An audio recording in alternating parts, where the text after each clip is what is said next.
Good evening, everybody, on this very hot and stuffy summer day. Anybody want to remove jackets may do so. Thank you. Well, most have actually, but yes. Welcome to the meeting of the Western Area Planning Committee. My name is Councillor David Beeman, and I am the chairman of this committee. This evening I am supported by a number of officers: Beth Allen-Smith, Lewis Jones, I believe, Chris French, Rachel Lawrence, Jessica Sullivan, Carrick Unwin and Graham Parrott, I'm not sure who at the moment, Georgina Hall, and of course Kimberly Stone, who is clerking this meeting. And also, of course, we have John Rubini, who is the Vice Chair. Members and officers, please raise your hand to indicate that you wish to speak. Please keep your microphone on mute when you are not speaking. I'll try and remember that too. And please can I also ask that any questions that get brief and to the point. We'll be timing speeches this evening, and an alarm will sound when you're speaking for 4 minutes. Right, off we go. And one, apologies for absence and substitutes. Kimberly, are there any apologies been received? Yes, Chairman. We have apologies from Councillor Brian Edmonds. Excuse me, Chair. We have apologies from Councillor Brian Edmonds and from Councillor Jackie Keane. And substitutes are Councillor Jerome Davidson, and we did ask Councillor Hyman, but he hasn't arrived yet, Chairman. Thank you. Move on. Minutes of the last meeting. Committee, would you please note the minutes of the last meeting held on the 15th of June, and they're published on the Council's website. Are everybody agreed? Right. Very much. Declarations of interest. Are there any declarations of interest that have been received from members? No declarations of interest, Chairman. Okay. Questions from members of the public? None, Chairman. And questions from members? No, Chairman. Okay. Are there any, does Chris French, or in fact I think Zach Elwood may be online as well, know there any updates to government guidance or legislation? Unfortunately, Chairman, at this precise moment, we don't seem to have any planning officers that have joined the meeting. I have just WhatsApped to find out what's happening. Right. Well, it's going to be helpful, isn't it? Well, we're coming to a full stop, really. I do apologise for that. No, that's all right.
Okay, they're on the way.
Yeah.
Hallelujah, we have somebody. Which is that, yeah? Okay, right. We might reverse the order, I think, Kimberly, since Zach's here. We'll do the old style. Style lane first, and is Graham Power to carry on in here? Yeah, I think we're all right to Carry on, right? now. Okay, right. Apologies to everybody, but we're right to go. Right, let's start. 7.1, which is a confirmation of Tree Preservation Order number 03/2021. Trees on land adjacent to Furnace Place Estate Farm, Killinghurst Lane, Hazelmere. To consider the objection to making a tree preservation order, TPO 03/2021, and to determine whether the order should be confirmed with or without modification. The report has no direct resource implications. There are environmental benefits in retaining the tree, which merits special protection. And either Carrie Unwin or Graham Power to present the case, please. Yes. Okay. Carrie Unwin? Oh, I'm having real here, Chairman. yeah, I can tell. I think Do you want to do it, Starlene? Is it you that's doing it? Okay. Right, okay, and Zach. Sorry, Zach Elberton. Yes, Zach. Thank you, Chairman, and apologies for the late arrival. None of us had the Zoom joining details, but Kimberly sent them through now. So many apologies for the delay, everyone on the meeting. I'm going to be very brief. Effectively, these are a number of mature, attractive trees to the site, to the front of the site at Furnace Place Estate Farm. 6 oaks trees. They have public presence. They're attractive. They're healthy. There has been we felt that they were under threat, so a tree preservation emergency tree preservation order was imposed on the trees. That has to be confirmed within 6 months, otherwise it falls away. Hence the recommendation to you tonight to confirm the TPO. Now, normally this would be done under delegated powers, but where there's an objection to the TPO, we are obliged to put them through to you. The objection from the applicant or the landowner is that all Furnace Place estate woodlands are managed in under stewardship schemes, and they have no intention to remove the trees, and that they do not wish to have to apply for work to prune the trees when they need access for large agricultural machinery. Work would be done by a professional company. Whilst we've accepted the accept that their argument that they that they would prefer not to apply for tree works, simply confirming the TPO doesn't mean that we wouldn't grant permission for those tree works. It would just mean we would have a level of control over those to make sure that the health of these very visually prominent trees along Killinghurst Lane are protected, and so that unacceptable pruning or felling is not undertaken. So on that basis, whilst we acknowledge the objection from the landowner, we feel that the TPO should be confirmed, and there are no arboricultural reasons for not confirming the TPO, and would ask that members vote in favour of the officer's recommendation. There are some good photographs in the report that you'd have seen, both the aerial photograph and the stationary pictures along Killinghurst Lane, and you'll see that they are visually prominent and attractive mature trees. So I think I'll leave it there. Thank you, Chairman. Thank you very much. Right, to debate. Councillor James. Thank you very much. Absolutely 100% support it. The only reason they don't want it is that they don't have to apply for permission to trim the trees when they need to, but everybody else who has a TPO has to do that. So I don't see why there should be an exception for somebody who has beautiful trees in the countryside, and the fact that they say they have no intention of removing the trees is not a planning policy, of course. Nobody has any intention of doing anything, but it is very, very important that we keep this TPO on these trees on Killinghurst. Thank you. Thank you very much. Councillor. Thank you very much, Chairman. I totally agree. We desperately need this TPO on these trees, the 6 of them. I do note that there is quite a lot of deadwood in the trees, so they're going to have to start trimming very soon. Just a pity that it didn't come to pass the planning application there, because the company that was setting up had no intention of going anywhere near the tree protection route area. But they employ 137 people now over in East Hampshire. Pity we didn't get ahead of that little game. Sorry, but I totally support the TPO. Any other councillor wish to speak? Nope. Right. Move straight to the recommendation. It is recommended that the tree preservation order 03/2021 applying to trees on land adjacent to Furnace Park Place Estate Farm, Killinghurst Lane, near may be confirmed with modification. If you're for, could you please raise your hand again? For.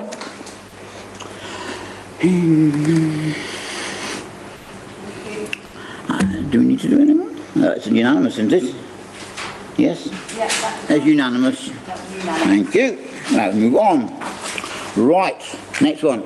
I apologise, I'm going to bring this back to committee actually. WA 2020-0558, agreement of the reasons for refusal at the Omission or Oakstar Lane, Farnham, GU9 8LG.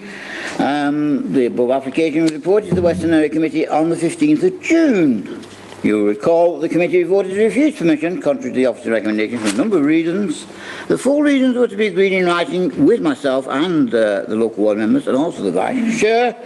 One local ward member, Councillor Hyman, is unable to agree to the officer's drafted reasons for refusal in respect to the Thames Basin East Spa. The item has to therefore be referred back to committee in order to allow the drafted reasons for refusal to be debated. Now, quite frankly, I'm sorry I've had to do this, but you'll understand the reasons why. I would say we're not debating that. The application was refused. Let's be quite clear on that. It was refused, and all we're talking about is the reasons. But Zach, do you want to do a presentation? Very briefly, Chairman, if I may, and if Kimberly, would you be able to start sharing the presentation that Rachel sent through to you earlier today? Is that okay? Oh, Georgina, thank you. Yeah. So thank you. That's the description of development. I mean, actually, the chairman's actually described the reasons for this coming back very, very eloquently, and I won't go too far in. But if you can go into the next slide, just as a reminder, in case members deal with a lot of applications, but this is the site, so backhand site by the railway. There were some issues and some real concerns raised at the time. It was recommended on balance for approval by officers. But members used their democratic right and resolved to refuse permission as set out by Councillor Beeman, and they gave us a steer of 10 reasons, 10 general reasons that that weren't satisfied with development. One around highway safety and visibility displays. So if we go on to the next slide, sorry. 2, detrimental impact on the use of the shared surface. Concerns about the narrow access in terms of potential safety conflict, adverse impact on neighbouring dwellings due to the size and the quantum and bulk of development, the standard of accommodation for occupants, being out of character, impact on the SPA, failure to secure affordable housing, insufficient provision for play, and lots of employment land. Now, I think it's fair to say the members all agreed with sort of 9 of those refusal reasons, but Councillor Hyman did have concerns that we weren't going hard enough on the refusal for reason 7 in terms of the impact on the Thames Basin Heats SPA, and was not prepared to agree a delegated refusal. So that's why it's come back to you tonight. Just to add that the applicant has written to us very recently saying that they would ask members to reconsider the reasons, to reconsider the refusal in its entirety. Officers, feel that there was a very good debate at the last committee. You were very clear about what the resolution was, and as the chairman has rightly pointed out, he doesn't feel that he wants to reopen up the whole debate about the merits of the application as itself. The refusal reasons, as the proposed full wording of the refusal reasons, are set out in the agenda report, and the actual original report should be there as an appendix. But officers believe that the reasons for refusal, including the refusal for reason about the absence of a financial contribution towards Sang and Sam in terms of impact on the SPA, is a genuine reason for refusal. It's a standard reason that we've used before and has been supported by many inspectors. So we're satisfied that the refusal reasons are set out in the agenda report reflect the members' decision at the committee on the 15th of June, and would ask that these are just confirmed by vote. Thank you. Thank you very much. Now, I've got Councillor Coburn, but I think I should give Councillor Hyman the first opportunity to say why he wants to, but I'll come back to you first, okay? First or not? Yes, okay, thank you very much. 4 minutes, we're ready tonight. Okay, thank you very much indeed, Chairman. Yes, in view of the People over Wind ruling and the Crondall judgment, which is summarised in the National Planning Policy Guidance, for those of us who aren't lawyers, it summarises it at reference 65006, says that competent authorities must now conduct a assessment of the mitigation, and I think that's perfectly clear and unambiguous. We must change our ways, all those who have been granting consent without detailed assessments of mitigation over the years. Of course, we cannot enter into a legal agreement without an appropriate assessment, and the wording that the officers put forward assumes that our planning lawyers' claim that we have an appropriate assessment is correct, when it isn't. If there was one, it would be put in front of us, it would be waved in front of my face quite joyously by Councillor Coburn and others, but it's not available, as they know. So we cannot put policy above the law. The officers' wording would allow an appeal to be allowed without an appropriate assessment, i.e. the officer's wording would leave it open for a planning inspector to grant consent without AA unlawfully, which has been going on for years. I successfully fought the applications of appeals for 19 of Fairfield and Lower Webburn Lane to get the inspectors there to accept that there was no complete appropriate assessment, that they did not, that the pro formas that Waverley had put forward to them did not contain the necessary information, and they refused those accordingly. I think for us to ignore the law and try and place policy above the law when we've been told we mustn't do so, it sends out a big message to residents that unless we just refuse this on the grounds of no appropriate assessment, then we are allowing the council and the planning inspectorate to continue to refuse to comply with the law. And our position is to uphold the law as councillors. So that's why I have to refuse. I am bound by the law as a councillor. I respect that. I hope others do. There is no appropriate assessment. This simply hinges on the question of where's the appropriate assessment of the mitigation then. And unless one's in front front of us, and it isn't right now, then we have no right to say that it'd be okay to enter into a legal agreement. So I would say that in respect of Council of 7, I'm quite happy to agree to the others, although there's 1 or 2 little typos, they don't matter. Number 7 there, where it says the applicant has failed into an appropriate legal agreement, that would not make it lawful if that was overcome, and that I would propose that it reads that in the absence of an appropriate assessment, permission must be refused. An appropriate assessment of the potential impact on the Weldon Heath and the Thames Basin Heath Spa. The council cannot grant consent in accordance with Regulation 63 of the Habitats Regulations 2017 and 9243 EEC, the Habitats Directive. Thanks. I'll let Councillor Coburn go first, I think. Well, I just don't think we should be debating this at all. We debated it before. I certainly don't want to go back over the application. The one thing I would say is that, most of us are not totally opposed to any development on this site. But the letter that came in suggesting, that we could change it, well, we can't.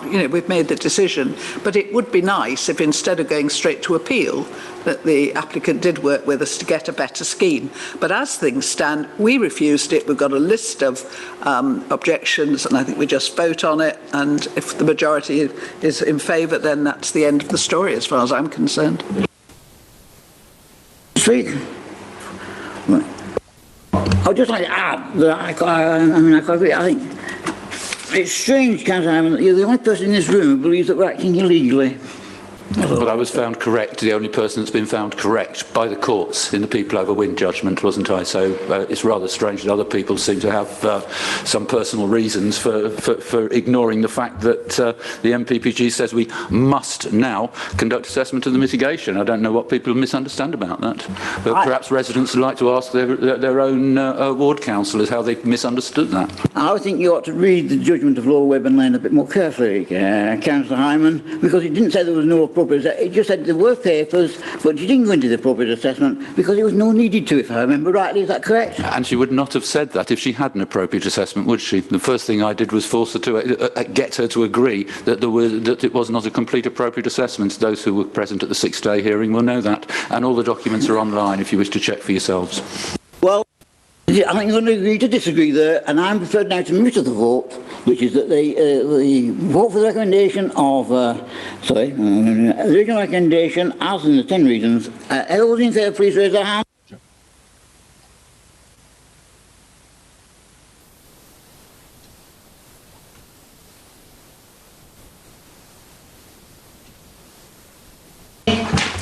I abstain. I'm not objecting to the refusal. Last is, move on to the next item. Right. This is an item subject to public speaking. Yes, WA 2020-1213, land at Redcoat, Scotland Lane, Hazelmere, which is the erection of a residential development, including associated parking, landscaping, open space, infrastructure. Before we go into that, I just want to make, I know this is quite let's put it polite, a contentious application, let's put it that way, but I would like to say that here we have 4 Hazelmere Town Council members. It doesn't preclude them from being on the committee, as you realise, and determining the application based on the information presented to them by Waverley officers. But I would like to remind everybody that there has been a lot of debate about this site and the planning application. Members should, the Town Council members should consider carefully the statements they have previously made on the application and whether they're able to decide the application this evening with an open mind and based on the facts of the application. If they feel that they are not able to do that, then they should withdraw and not participate at all, rather than speak and influence the debate and then abstain from voting. Ultimately, it's a decision down to members to decide whether or not they are predetermined. Okay, well, I assume since everybody happy to go ahead on that basis? Yes, Councillor Coburn? I'm quite happy it's up to the members, but remember it is of public record how you voted at full council in Hazelmere Town Council. It's there, that you voted against development on this site, if you did. Okay, well, I'm just saying, let's go ahead. Jimmy, all these papers. Right, this direction of a residential development, including the sausage, parking, landscaping, open space and infrastructure, and Chris French to make a presentation. Chris.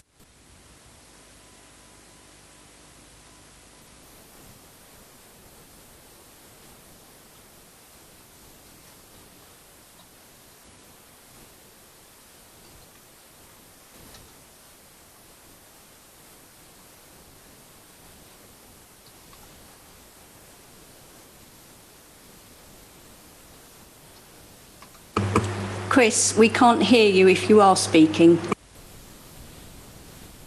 Thank you, Chairman. Can you hear me? Can you hear me now? Sorry. We can. Brilliant. Okay, thank you. Apologies for that. I'll put my screen share back on now.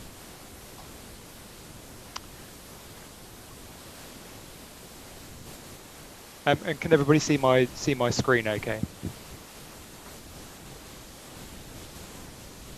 Yeah, that's fine, Chris. Thank you. Thank you, Chairman, and good evening, members. This application is for the erection of residential development, including associated parking, landscaping, and open space for 50 dwellings.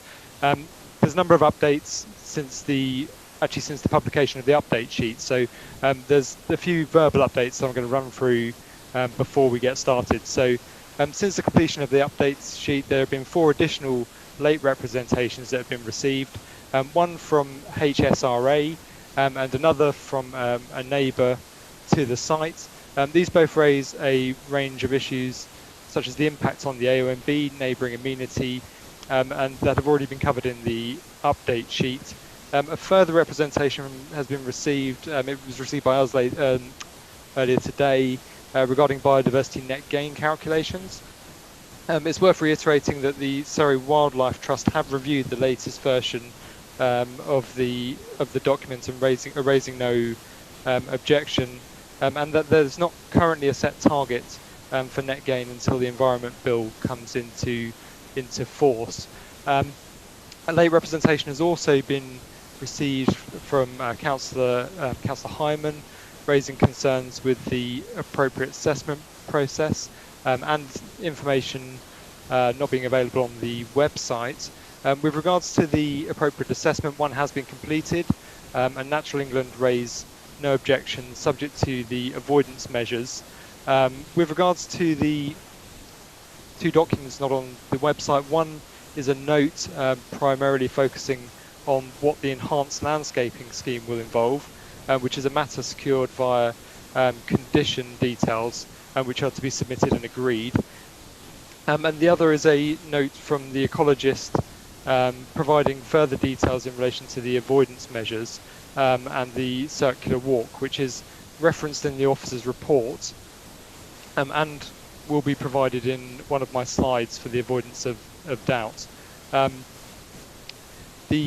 Both are considered to be indicative at this stage and will be secured via condition or 106 agreement. Moving to the actual printed update, there's some additional representations that are referred to in there from neighbouring properties, and one of the first points is to do with neighbouring amenity. That's covered off in the note, along with a comment about the TPO tree, which again there is a condition that relates to securing the final details in relation to tree protection. There is a further comment from the Surrey Hills AONB advisor in the written update sheet, and reiterating his position of objection and providing a bit of detail about the timetable for review of the AONB boundary, but officers maintain that this timetable does not change the limited weight afforded in the officer's report to the proposed AONB review. The date that's referred to there is actually sometime in the future in terms of summer 2023 to be submitted to the Secretary of State. So for that reason, it'd be unrealistic to delay the decision for that period of time. There is a couple of other updates in the written statement. One's to do with a leap that wasn't referred to in the report. The applicant is proposing a leap as well as a lap. And there's a comment on page 83 which has been amended slightly, whereby we've made reference to injury caused to wildlife due to the erection of a 2-metre fence, and we've added that it should be noted that this has not been confirmed by any authority or wildlife body. The other update on page 83 is a knot that was missing, so Natural England have confirmed that the proposal would not affect the setting of the AONB. The condition, there's some amendments to conditions. So condition 1 is slightly altered, just removing 2 plans that are still indicative at this stage. One to do with SUDs and one to do with levels. Both of them have an additional condition within the recommendation to secure the final details in relation to those points. Condition 2 is proposed to be amended so that there's no development above ground level. That's materials to be submitted, and that's the standard way that we deal with those. It's unusual for us to have actually asked for those on commencement.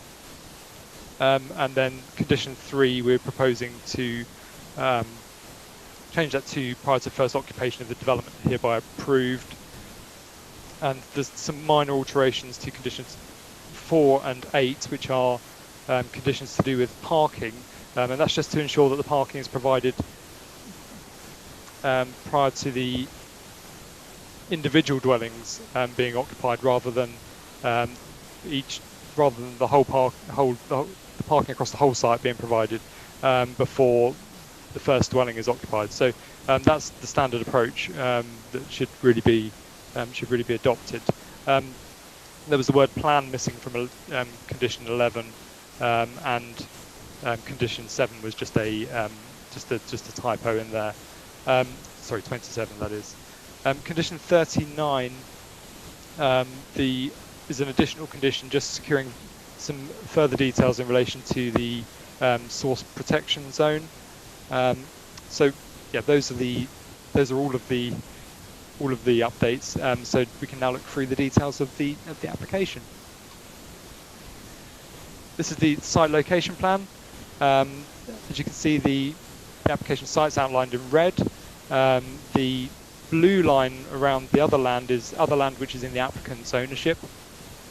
The site's located to the east of the settlement to the southeast of the settlement of Hazelmere, and to the north of the site you can see Scotland Lane and existing properties on the opposite side of the road, which is up here, and to the west of the site you can see Scotland Close.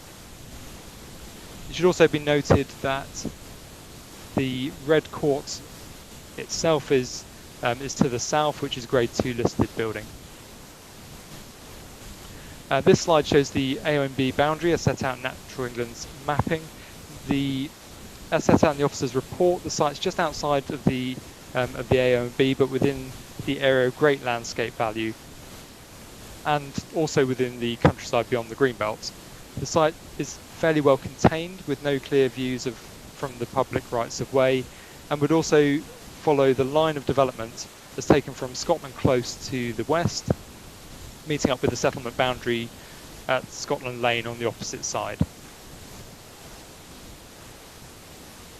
And this is an aerial view of the site. It should be noted that there would be a loss of tree cover, including some wooded areas within the site, should consent be granted. However, the best quality trees would remain throughout the site, and new boundary planting would enhance the appearance of the site, and a number of ecological mitigation measures have been proposed, including enhanced boundary treatments, the provision of some attenuation SUDs, and also off-site improvements within the blue line land. This is the site plan. 50 dwellings are proposed in a loose knit organic form, which would spread across the site, and it fits with the rural edge of the settlement setting. Access onto Scotland Lane would be widened to allow for an improved access into the development. The dwellings have been kept to 2-storey in height, and permitted development rights for dormer windows have been removed in order to retain control over the appearance of the dwellings. You'll see here that a lap is proposed in this area here, and a leap within this area here. So you've got two areas marked as play space, and down to the south is where the permissive footpath begins into the circular walk. This plan shows the relationship with the properties to the rear of the site, to the west, which are within Scotland Close. There's a significant change in levels between the application site and Scotland Close, with Scotland Close on lower level land. However, the separation distance is of approximately 16 metres up the top here, and 19 metres on other properties. For instance, plot 20 from the rear gardens is considered to be sufficient to ensure that there wouldn't be adverse impacts in terms of overlooking.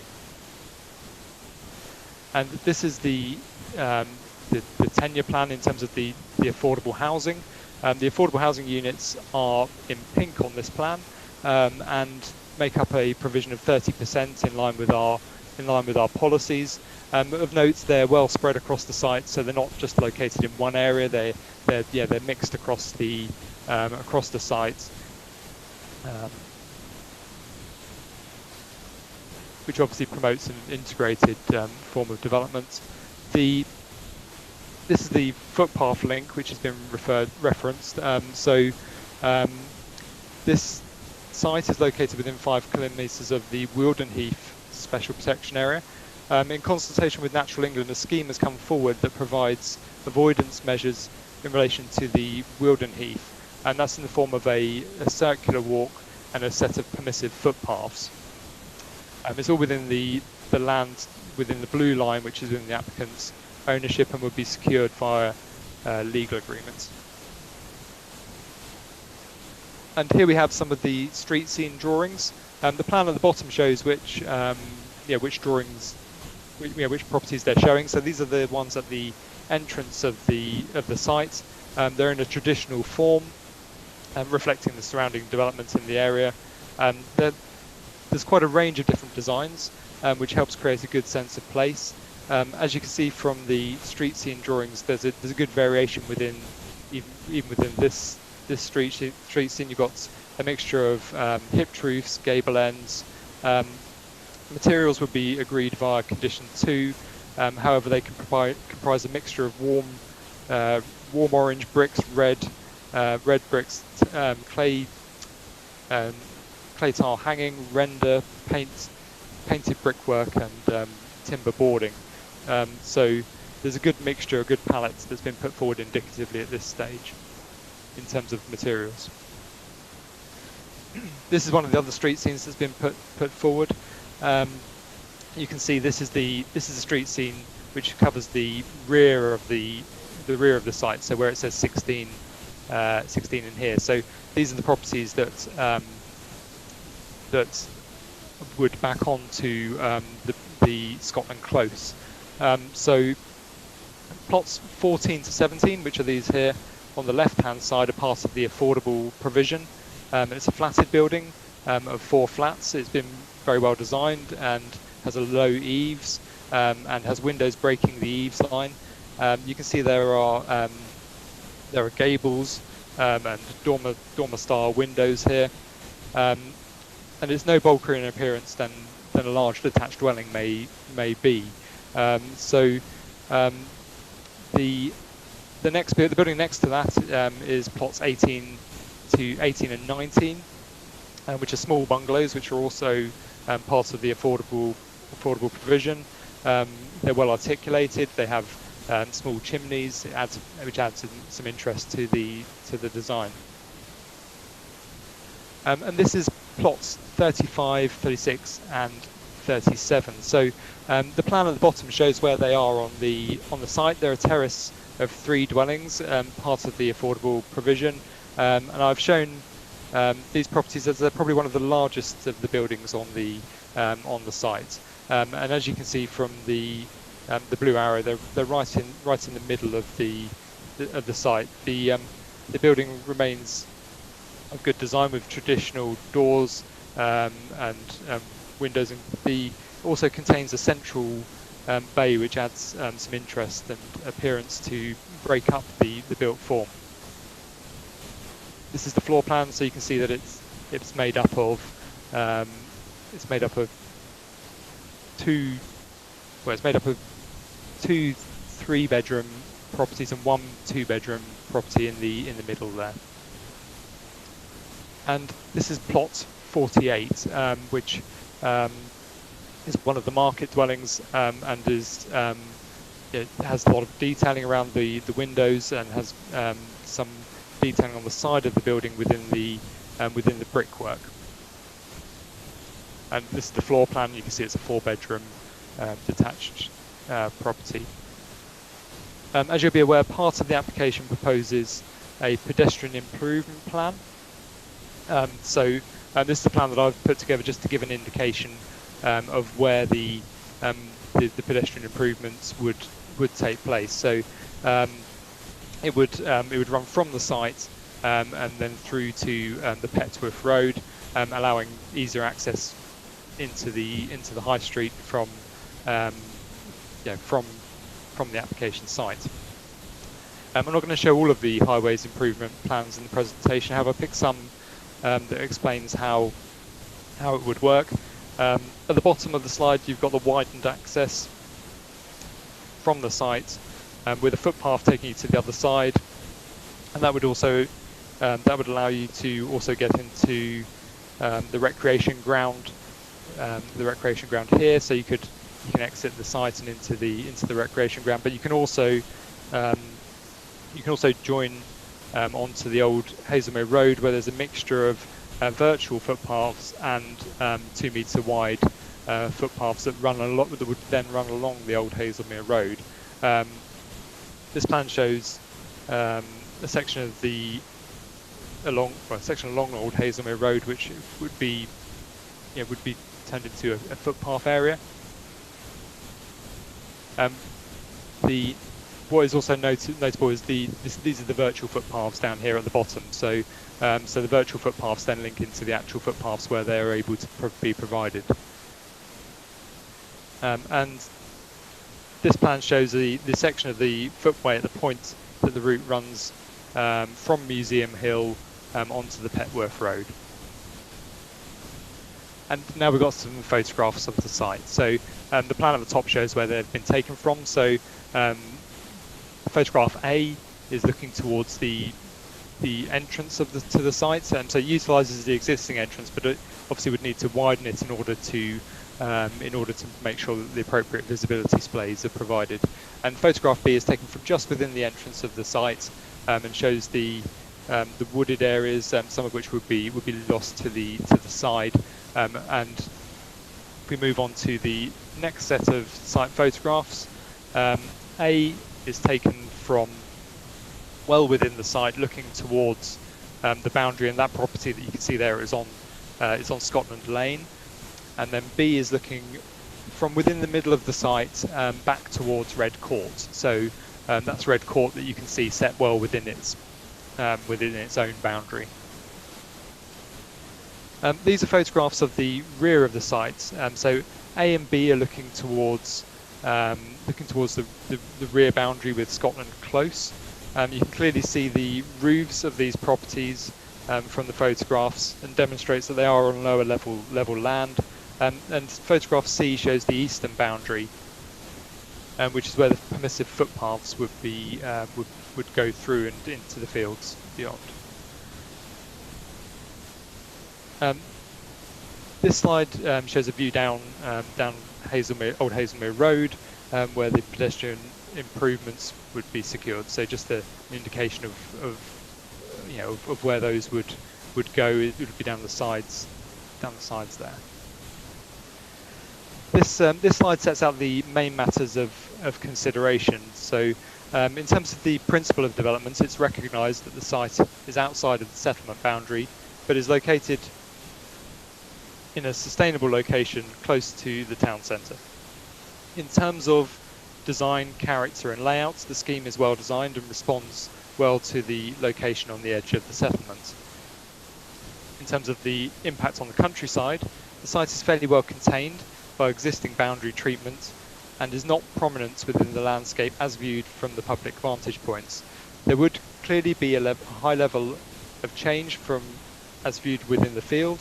However, this would not be harmful to the intrinsic character and beauty of the countryside, or the wider intrinsic character and beauty of the countryside.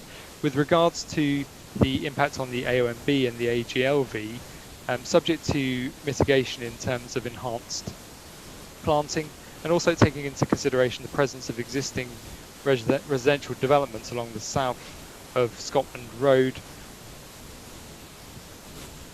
it would not cause a material harm to the setting of the AONB. The impact on residential amenity, a significant amount of representation has been received on this matter. It's noted that there would be a degree of change for some properties within Scotland Close and Scotland Lane. However, taking into account the separation distances, the application is considered to be acceptable by officers in this regard. In terms of heritage, less than substantial harm has been identified to the setting of Red Court, the Grade 2 listed building. Therefore, the harm needs to be weighed against the public benefits, giving great weight to the preservation of the heritage asset. Having undertaken this exercise, officers conclude that the benefits would outweigh the harm. With regards to highway safety, subject to the works to improve the access and flow of pedestrians, the application is considered to be acceptable on highway safety grounds. The County Highway Authority are clear in their response that the proposal would not harm highway safety. With regards to ecology, a lot of work has gone into the proposal, both by the applicant and in terms of reviewing it from the Surrey Wildlife Trust perspective. And there's been extensive consultation with the Wildlife Trust. And whilst there would be some tree loss within the site, the wooded areas are not the mature woodland, and the loss would be offset by other improvements, such as the introduction of the SUDS features, boundary planting improvements and enhancements off-site, details of which are to be secured via condition. The Wildlife Trust have therefore removed their objection to the proposal. In terms of other matters, there has been much discussion about the presence of the site within the draft local plan. The officer's report makes it clear that given the stage of the plan, the plan-making process, only very limited weight can be given to this. Similarly, the emerging local plan is not at an advanced stage where predetermination could be considered. Reference has been made to the review of the Surrey Hills AONB boundary. This is also not at an advanced stage, and only very limited weight could be given to that. Furthermore, whilst the Hazelmere neighbourhood plan is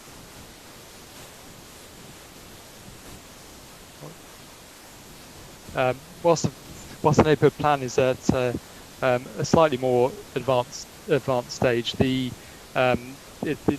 it's not a plan that allocates housing. Therefore, it does need to be looked at on its the application should be therefore looked at on its planning merits, and in terms of planning balance, it's material that the council cannot currently demonstrate a 5-year supply, and therefore in the absence of harm to the AONB or conflict with any policy in terms of heritage, the tilted balance applies, and a presumption in favour of sustainable development should be applied to the development, whereby any adverse impacts would have to significantly and demonstrably outweigh the benefits. Whilst it is accepted that there would be some very localised impact on the countryside, this would not, in officers' opinion, outweigh the benefits of granting permission. Therefore, the recommendation is as in the report and update sheet for approval, subject to the completion of the legal agreement. Thank you, Chairman. Thank you very much. We have 4 public speakers on this, so we shall go straight to them. The first is Philippa Guest from Hazelmere Vision, who objects to the application. Philippa, good evening to you. Good evening, councillors. My name is Philippa Guess, and I am here to speak for Hazelmere Division, the organisation that compiled the Hazelmere Neighbourhood Plan in partnership with Hazelmere Town Council. We voted to adopt the plan in 2019. The plan has been recently undergone independent examination and will now, subject to waiver's approval, proceed to referendum. The plan was triggered by the Localism Act of 2011, which was designed to give local communities a voice in place. It is strongly supported by residents who have been widely involved in the process and who recognise its value in making planning policies that reflect our local priorities and carry real weight in the planning system. This application contravenes some key national, local and neighbourhood plan policies, and as such you are asked to exercise your planning judgment to refuse the application at this time. I'd now like to briefly comment on some key community priorities and policies set out in our neighbourhood plan that are not satisfied by this application. Firstly, protecting the local environment. Hazelmere owes much of its special character and charm to its setting in the beautiful hilly landscapes that completely surround it, much of it designated land.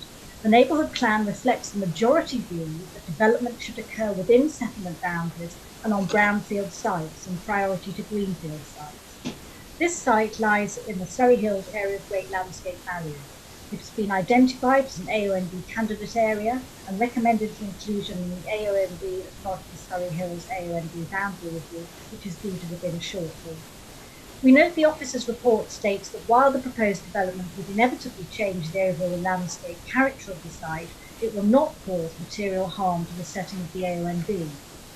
We would assert that the cumulative impact of phases 1 and 2 of Scotland Park, together with the nearby Sturt Farm development, will result in more than 300 houses in a nationally protected area and a major degrading and irreversible effect on the entire South Hazelmere AONB. The combination of Scotland Park Phase 1 together with Sturt Farm means 19% of the area's allocation of 990 houses will be built on designated greenfield sites in direct contravention to the neighbourhood plan. Moving on to biodiversity. Rates of biodiversity decline are significantly higher than the national average. The Scotland Park site is a rich and diverse habitat that is home to several critically endangered species. The site lies in close proximity to 5 international, 1 national and 10 local designated sites. It is a vital component of Hazelmere's ecological network and the wider local recovery network. We find that the application provides insufficient detail on biodiversity and does not demonstrate sufficient mitigation for priority species. In particular, the appropriate assessment of the scheme's impact on site biodiversity is deficient and lacks the scope and habitat evidence legally required. Additionally, the evidence on biodiversity net gain is inconsistent and has been challenged by independent external experts. Another local important priority is housing supply and delivery.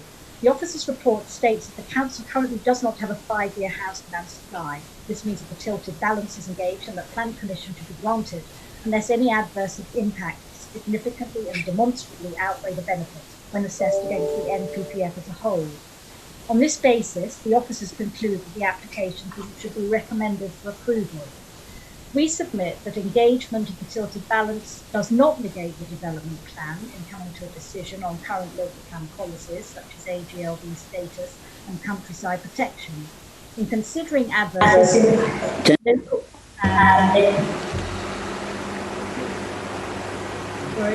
10 seconds, 4 minutes. Go on, you need to finish, that's all.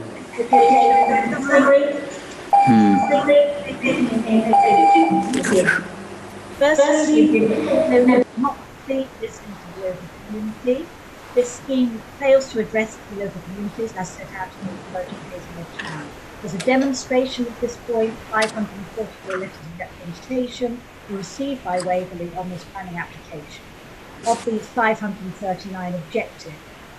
We urge the committee to listen to and respect the voice of Hazelmere residents in considering this application.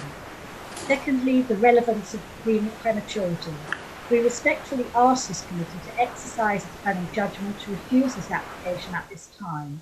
It would be premature to reach a decision now, given we have a plan-led system. And the neighbourhood plan and LPP2 site allocations are about to be adopted or will be within 6 months. In the interest of local democracy, this decision should be delayed. Okay, that's very generous though, actually. Right, the next person to speak is Charles Collins. Mr. Collins, you're the agent and you wish to speak in support of the application, yes? I do. Thank you, Mr. Chairman. Good evening all. My name is Charles Collins. I'm a director and lead of the South East Planning Team at Savills. I've been working on this project for about 3 years. The applicant is committed to the delivery of the proposal with well-respected Winchester-based developers, Alfred Homes.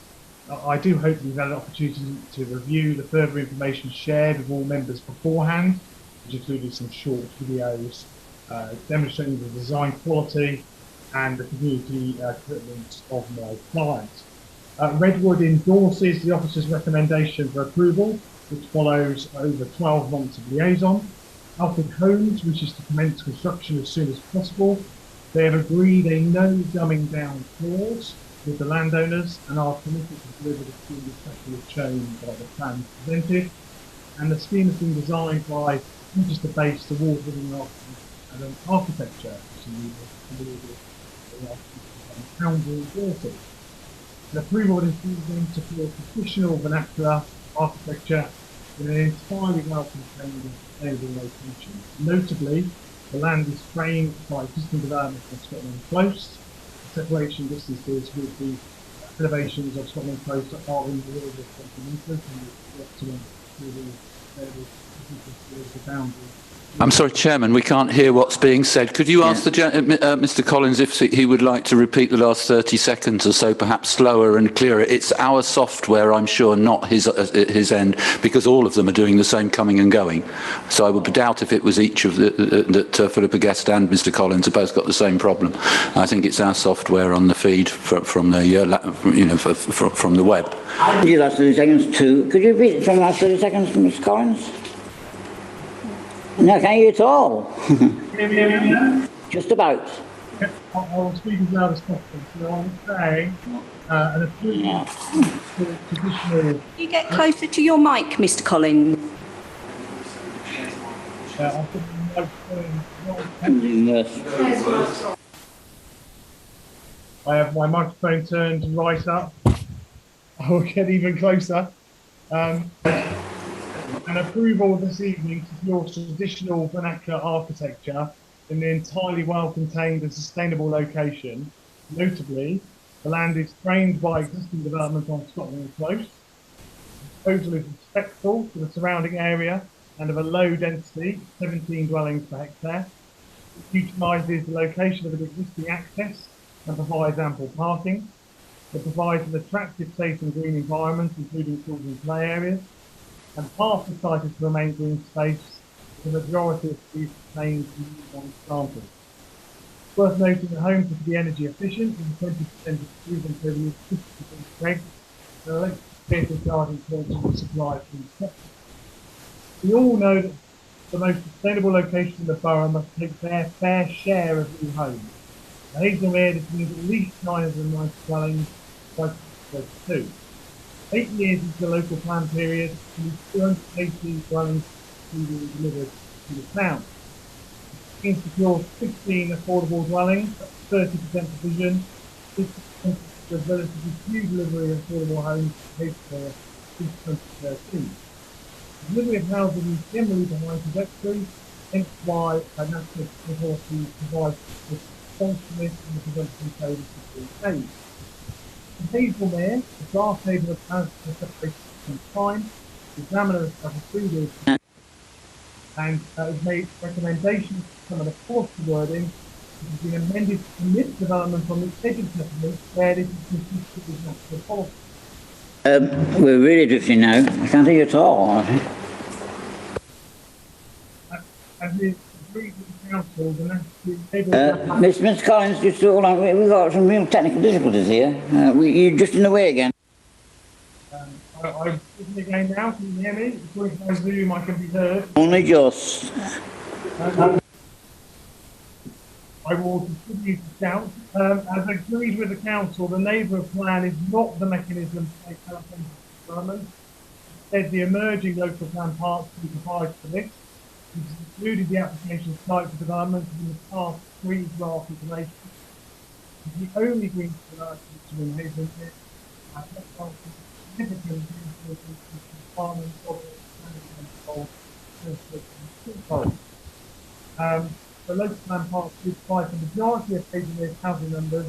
Mr. Collins, could we ask you to stop whilst we sort out the problem that we have, as we cannot hear you properly in the chamber, and the councillors are becoming very frustrated. Can we please ask if someone can try and sort it out for us, and then we'll give Mr. Collins another go, or defer, or whatever's necessary.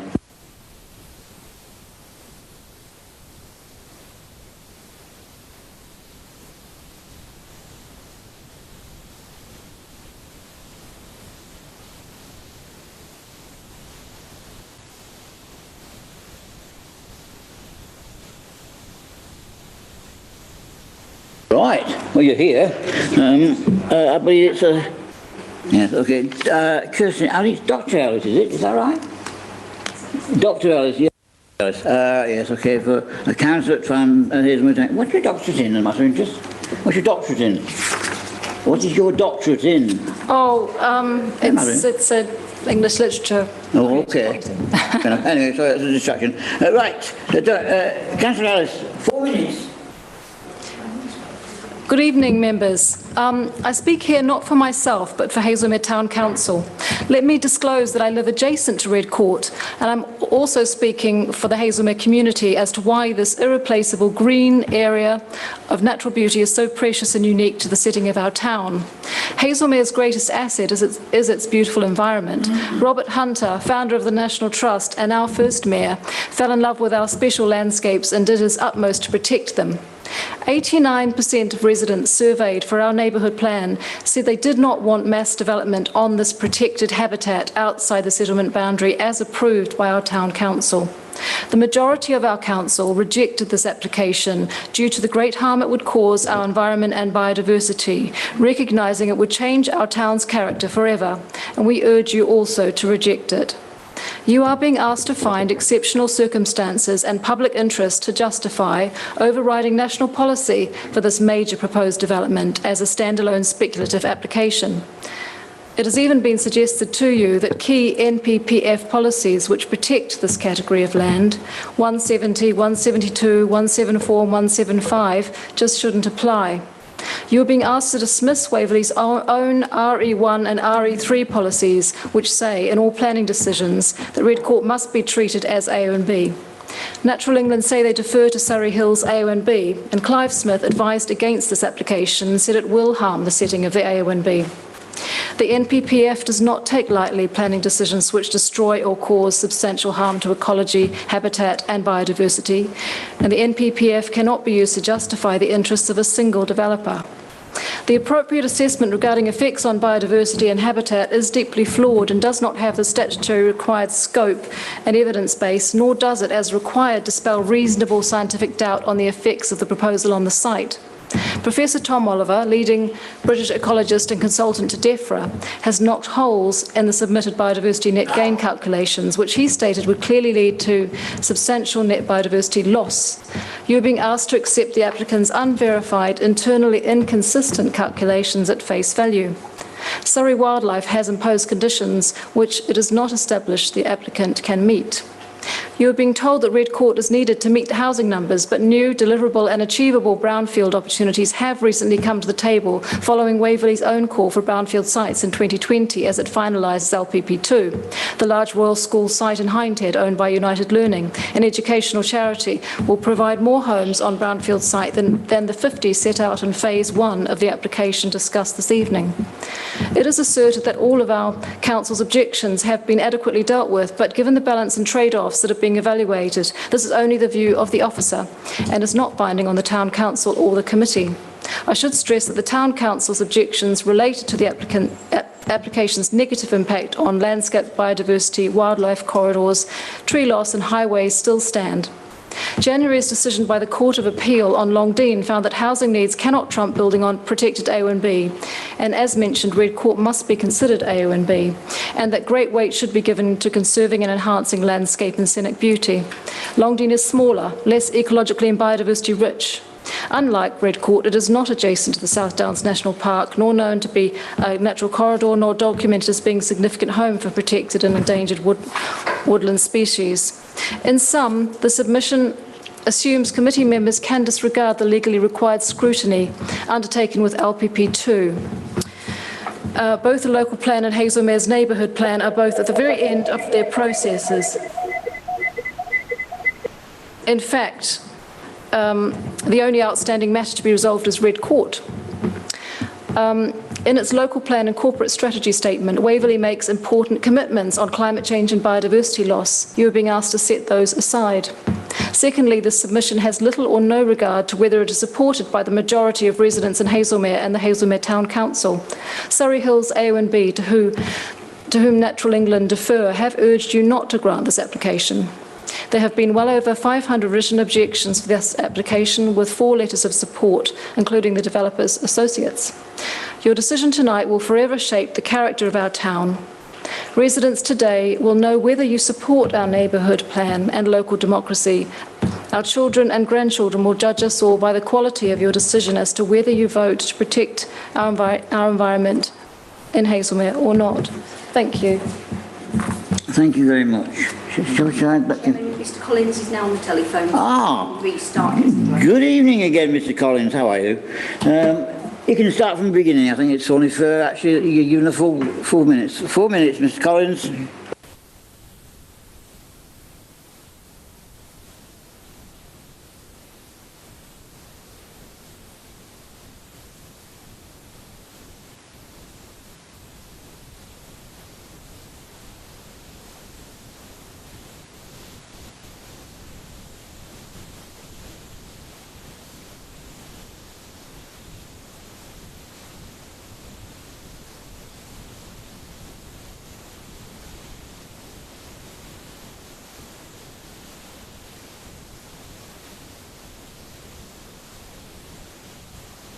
Mr. Chairman, can you hear me? Mr. Chairman, can you hear me?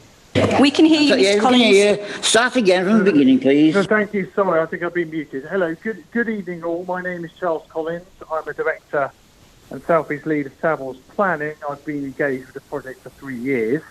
The applicant is committed to the delivery of the proposal with well-respected Winchester-based developers, Alfred Homes. I do hope that you've had the opportunity to review the further information shared with all members beforehand, which included 4 short videos demonstrating the design quality and the community commitments of my client. Redwood endorses the officer's recommendation for approval, which follows over 12 months of liaison. Alfred Homes wishes to commence construction as soon as possible, and they have agreed a no dumbing down clause with the landowners and are committed to deliver the scheme exactly in accordance with the plans designed by award-winning Winchester-based architects Adam Architecture. An approval this evening secures traditional vernacular architecture in an entirely well-contained and sustainable location. Notably, the land is framed by existing developments on Scotland Close, with acceptable separation distances from it. The proposal is respectful for the surrounding area of low density, only 17 dwellings per hectare. It utilises the location of an existing access and provides ample parking. It provides an attractive, safe and green environment, including children's play areas. Half the site is to remain green space, with the majority of trees retained and new ones planted. The homes will be energy efficient, with 20% improvement on current building regulation and local plan standards. And each dwelling will have its own electric vehicle charging point. We all know that the most sustainable locations in the borough must take their fair share of new homes. For Hazelmere, this means 990 dwellings by 2032. 8 years into the plan period, only 218 homes have been delivered. This scheme secures 15 affordable dwellings, which is 30%. The delivery of new housing generally is behind trajectory. National planning policy provides the appropriate response to this, hence why the presumption in favour is engaged. In Hazelmere, a draft neighbourhood plan has been in preparation for some time, and the examiner has now reported. It remains of limited weight until it's made. So crucially, the examiner has recommended that policy wording is amended to permit development on the edge of settlements where this is consistent with national policy. As agreed with the Council, the neighbourhood plan is not the mechanism to make allocations for developments. Instead, the emerging local plan Part 2 provides for this, which has included the application site for developments within the past 3 draft iterations. It remains the only greenfield allocation in Hazelmere, contrasting with significant countryside releases in Farnham, Godalming, Cranley, Dunsfold, Milford and Chiddingfold. The local plan Part 2 provides for the majority of Hazelmere's housing numbers to be delivered on brownfield sites, but as the Part 2 plan will not be adopted until 2022, many remain medium-term prospects and not certainties. We have worked hard with consultees and there are no statutory consultee objections. This means Surrey County Council are satisfied on highways, Natural England are satisfied on ecology and landscape, and we've agreed the detailed material which confirms the proposed permitted path act to avoid recreational impacts on the Weald and Heaths.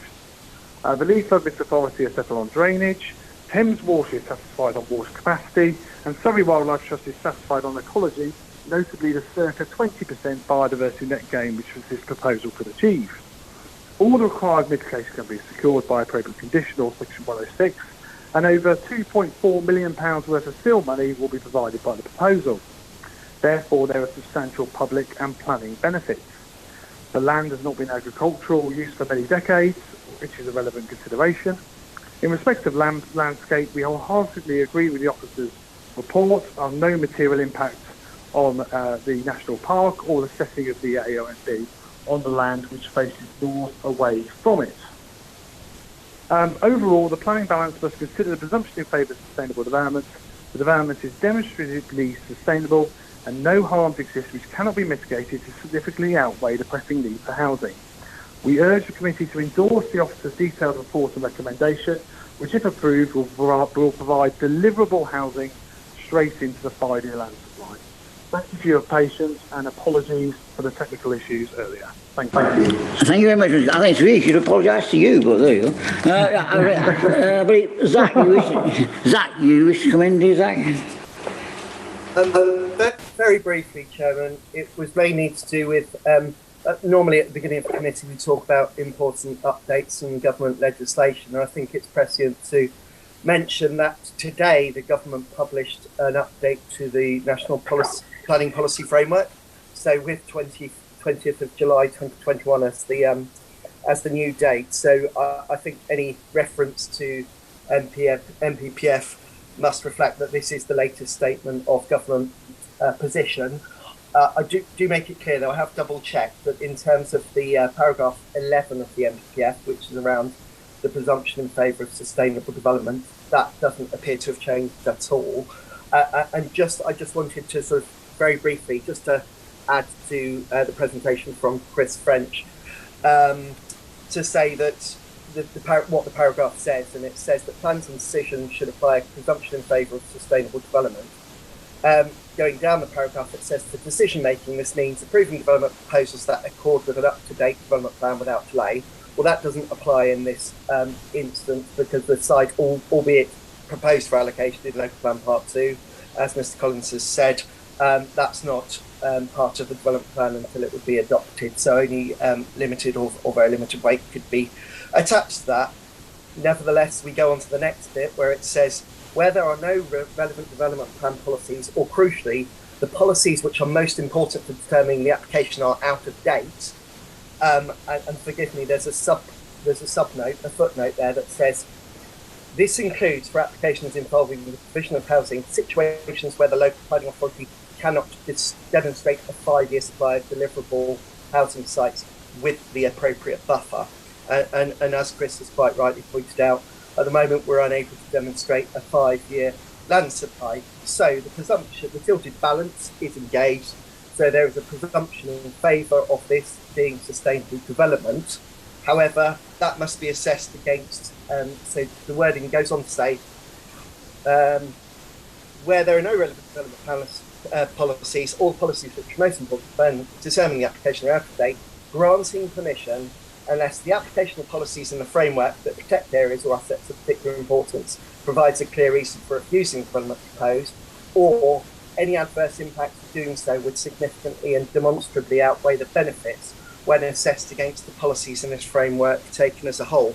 So I just want to be clear that the recommendation before you tonight isn't predicated on the fact that we have proposed an allocation for this land in the local plan. It is ostensibly our position is that we are unable to demonstrate a 5-year land supply. The tilted balance is engaged, and having taken on board all of the impacts and looking at the overall planning balance, our conclusion as officers was that the adverse impacts of granting permission would not significantly and demonstrably outweigh the benefits when assessed against the policies in the framework taken as a whole, on the basis that this is a deliverable site that will contribute to our housing supply. Of course, that's a matter for members to reach a conclusion on, but I just wanted to make it clear that the tilted balance does apply, and hence the allocation. I do have to pick up on something that Dr. Ellis said, which was, she mentioned that this is development within the AONB. It is not. It is development within the area of great landscape value. It is not a statutory part of the AONB. I just wanted to clarify that point before members go to debate. Thank you, Chairman. Thank you very much. Right, we go to our last public speaker, and I'm crossing my fingers that technology works. Councillor Knowles. Councillor Knowles. Thank you, Chairman. I hope you can hear me. Chairman, long-standing members will know that I am concerned at proposals for large development in my ward on grounds of safety and well-being. The area I represent is supplied water by Thames Water, previously Haslemere Water Company, from a small reservoir on Blackdown Hill with small capacity, which was adequate in times gone by when the population was less, but now cannot maintain supply. The other part of Haslemere is supplied by South East Water, having taken over from Wey Valley Water Company, and the two systems do not connect. The Blackdown Reservoir holds 500 megalitres, I think that's the right thing, megalitres, but 500 anyway, and is supplied from a pumping station in Sturt Avenue, which can pump 250 of those a day, and the local supply is supplemented by a pipe and pumping station from Godalming through Greyswood, which has a maximum capacity of another 250. However, in hot, dry weather, the demand exceeds capacity, resulting in supply failure throughout the town. Last summer, the supply failed, as it had in 2018, with some people being off supply for 36 hours at a time, and Haslemere Hospital being supplied by tanker. Not one-off incidents, but days or weeks of interruption with bottle stations set up around the area. Surely residents are entitled to an uninterrupted water supply, and if officers think not, they should say so now so the public know where they stand. Following last year's failure, a virtual meeting was held with senior Thames Water Management, at which senior planning officers and the Waverley Chief Clerk, Mr. Horwood, were present. And they are fully aware that Thames acknowledged the problem due to the area being isolated from the main network, and that a new reservoir at Abingdon in Oxfordshire, due sometime after 2032, may relieve the current situation if agreement can be made to supply via other companies. I deal in fact, Chairman, in evidence, not vague promises and meaningless conditions. The evidence is clear. The supply fails for long periods, leaving vulnerable and elderly residents off supply. This, therefore, is not a sustainable development. I'm totally opposed to large developments such as this, when it is known that the water supply cannot be relied upon and put residents' health and well-being at risk. Now, officers may say Thames Water have not objected, but have they asked if the supply can be guaranteed in hot, dry weather? And if the answer is yes, then someone is not telling the truth, as the management meeting of 2020 does not support this. This application puts strain on an already unreliable water supply. In addition, I have concerns about access. Every road to this site is narrow and it's well described as a lane. Country lanes narrow from every direction, and there is no public transport in the area of the proposed development, forcing cars onto the road, not therefore a good option during the climate emergency. I'm also concerned that the committee has been misled by Mr. French. In his updates, he said the footpath in Old Haslemere Road would be improved. There is no footpath in Old Haslemere Road. And at the northern end, it is narrow with banks immediately on property. There is no room. There is only just room for cars to pass. He also indicated a footpath connecting Scotland's Lane with Petworth Road. Well, strange, because one already exists. It's been there, to my knowledge, over 40 years. So saying this is an improvement, it's a few yards from an existing one that's there already. So I think, as a local resident, I do know how these places are. Further down on Museum Hill, again, there is no footpath. Members, for health and well-being of my residents and the planet, I ask you to refuse this application. Thank you, Chairman. Thank you very much, and see you quite. Right, we now go into open debate, and Councillor Rubini has asked to speak first, and then Councillor Deere. Councillor Rubini. Thank you, Chair. This, as we all know, is a sensitive application. The officers have considered the application and done their tests against current regulations and have recommended approval. The application, though, has produced about 500 or more letters of rejection from our community. As an elected representative, I must respect these views, or do I assume I actually know better? So we have a choice to make. Do we religiously follow regulations, or do we offer a community localism a voice? This application goes against the Haslemere Neighbourhood Plan, as you've heard. Haslemere Town Council has approved this plan and has been seen by Planning Inspector and Waverley officers with little adverse comment. The Haslemere Vision has spent 8 years getting it here and has had huge consultation with our Haslemere community. Indeed, I am sure that it will soon be ready to go out for a referendum to adopt it. This application fails to satisfy H1, as it is within an area of great landscape value. H14.2, it does not achieve a biodiversity net gain of at least 20%. So it's about 6 months' wait for the plan's adoption. Is this acceptable? The strip of land in question fills the space between the South Downs National Park and the border of the Surrey Hills area of outstanding natural beauty and the area of great landscape value, providing the wildlife corridor around the town. The South Downs National Park has recently announced that it is launching a campaign to create an extra 32,000 acres of natural habitat. Clive Smith of Surrey Hills has written to us, stating that their area of protection will, when passed, include this site and implores us not to build there and preempt this decision. This site is also in a position which topographically offers no practical option to access the facilities of the town by foot or cycle, which Councillor Knowles also agrees with. I do not think a virtual footpath would solve this, or the lack of width. You can't make something where it's not there. If permission is granted to destroy this landscape, it makes a mockery of all the government policies on environmental issues, in restricting their personal activities to preserve our planet and make the difference. Following recent borough executive meetings, they too backed the refusal of this application and have declared a climate emergency, as has Haslemere. I know the administration will fight tooth and nail on appeal, and that we shouldn't be afraid of that. None of us were elected to preside over the slow death of the countryside for the wrong sort of housing in the wrong place. I have recently quoted both Sir David Attenborough and Prince William, who would want more weight put on preserving our green spaces. Our own Waverley Corporate Strategy 15.1 clearly states there must be a sense of responsibility for our environment, promoting biodiversity and protecting our planet. This application site could provide 50 houses and will include a proportion of affordable housing. My concern about this is that recently several sites have been given permission and then returned with a viability study showing this could not now be achieved. So would this site, even including the affordable housing, benefit our local community or just provide expensive housing for more commuters?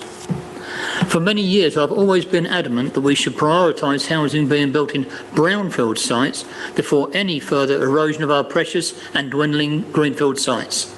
I stand by this. We have recently been approached by the Royal School with plans to build about 150 houses on their already brownfield site.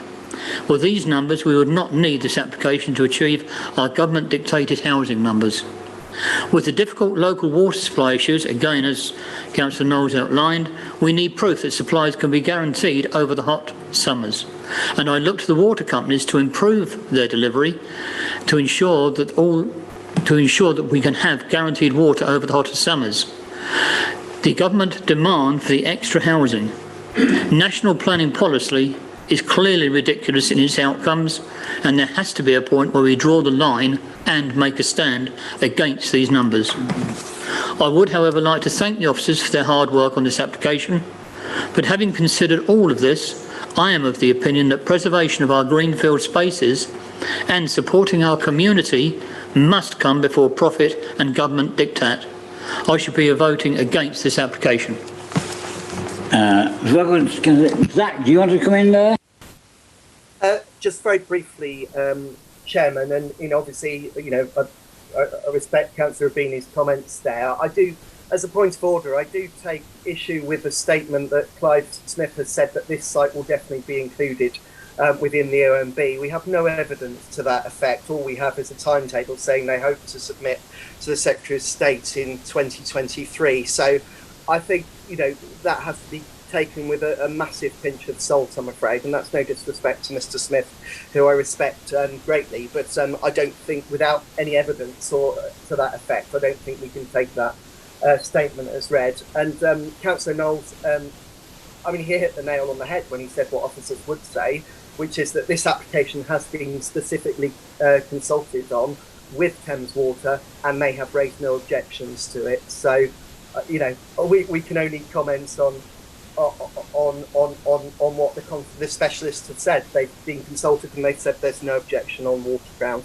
And then finally, there was a question about viability, but members will probably be bored of me saying that you have to assess the application that's in front of you and not make any assumptions that an applicant might come back in and try and reduce affordable housing. At the moment, you've got an application before you for 50 dwellings with 15 affordable units and 35 market units. That's entirely in accordance with our affordable housing policy. And it would be supposition to suggest that anyone will come back in on viability. I know it's a frustrating thing when that does happen, but then the council would have an opportunity to reconsider that, because the requirement for 30% would be set out clearly in a Section 106 agreement that the applicant would willingly enter into. Thanks, Chairman. Thank you, Mr. Chairman. First of all, I'm a ward member and a town councillor in Hazelmere, and from where I sit, there seem to be two aspects of this proposal we need to think about: the big picture and the site-specific. The big picture is that Hazelmere, as we've heard, needs to deliver 990 houses during the local plan period. We're miles behind that, and we've got hundreds and hundreds of houses to find. Waverley's been frank in admitting at planning appeals it's got no 5-year housing supply, and that failure means we as a council have little defence against developers that appeal. In these circumstances, members will be aware, as we have also heard, that the tilted balance in favour of developments is engaged, and the officers over and over again are very clear on that. If we do refuse this, we'll put the officers in the very difficult position of defending a decision they don't believe in, by definition, and that's how applications for costs get awarded, unfortunately. Anyway, the debate as to whether we need to build on greenfield sites in Hazelmere is over. Those who live next to this site and their allies think that houses shouldn't be built on these AGLV greenfields, but built across town in Hindhead on AONB greenfields affected by two categories of the SPA and ancient woodlands. But they would say that, wouldn't they? Those who live in Hindhead think houses should be built on this site, but everyone seems to agree that the greenfield argument is over. Then about specifics. Is this a good scheme? Looking at the Ordnance Survey map, as Officer French has explained to us, it's clear that the principle of development here has long been established by the building of Scotland's Close and Chiltern Close on what was previously AGLV land. The houses people live in and value and the community they enjoy today are built on that AGLV land. I like that this scheme is mostly for proper houses.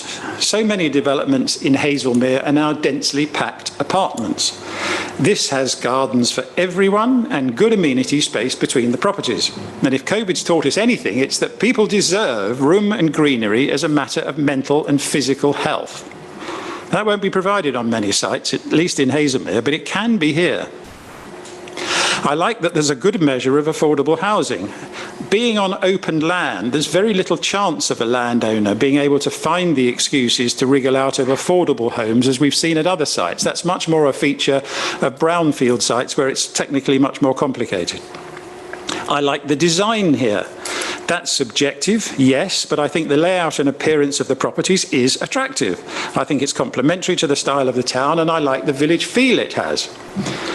Of course, I worry about how the extra traffic movements will be accommodated in Scotland Lane. I read the original proposal here was for 70 houses, but that was reduced down to 50 by Surrey Highways, whose view that 50 was the maximum number the road could take here.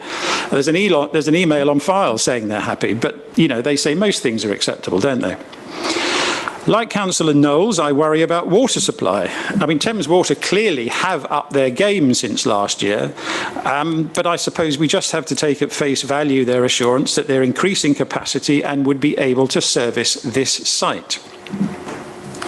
We need to think about environmental matters. This site is a fairly plain green field at the moment, but these proposals voluntarily, it's not a matter of planning requirement at this stage, but voluntarily add a net gain in biodiversity of 20% by building varied habitats that simply don't exist at the moment. And that figure of 20%, I believe, has been accepted by the Waverley officer. There's also the huge benefit to the Scouts and the Woodland School from the proposal and the 1.5 mile walkway that will give public access to private land that simply doesn't exist at the moment. Who's against that? But as ever, we then have to think of the balance in order to come to a conclusion. I would rather this site wasn't required. It's AGLV, but that's the lowest category of protected land, a lot of which has already been built on. It's on the very southern fringe of the town between bands of existing housing with no apparent reason to keep them separate. It is required to meet the town's housing need, and it's an allocation that's in the current version of LPPT, the one that went out to consultation. The road network is arguably insufficient, but you say that of more or less anywhere in Hazelmere or, frankly, Surrey for that matter. The deficient housing land supply means we've got inspectors broadly instructed to permit appeals, and I think the need for homes, the good design and biodiversity gain as a result of this outweighs the disadvantages. But before I make up my mind, I'd be interested in hearing from members from Farnham, who've done almost all the heavy lifting recently in providing housing for the borough. Last time we were here, they granted consent for 320 houses at Coxbridge Farm. What do they think? Thank you, Mr. Chairman. Thank you, Mr. Councillor Dear. Councillor Coburn. We didn't rehearse this, but right, I will answer you. For a start, I've read every single submission that came to me, and I respect every single one of them, 569, whatever it is. But we are here to represent the borough. This is a borough committee. And in the borough, there's what, 130,000? I lose track of how many we've got. When we came on the site visit, I'd already looked at the plans in the pack, and I looked at page 72, the location plan, and you think, well, of course you build houses there. Why wouldn't you? You've got built form all around it.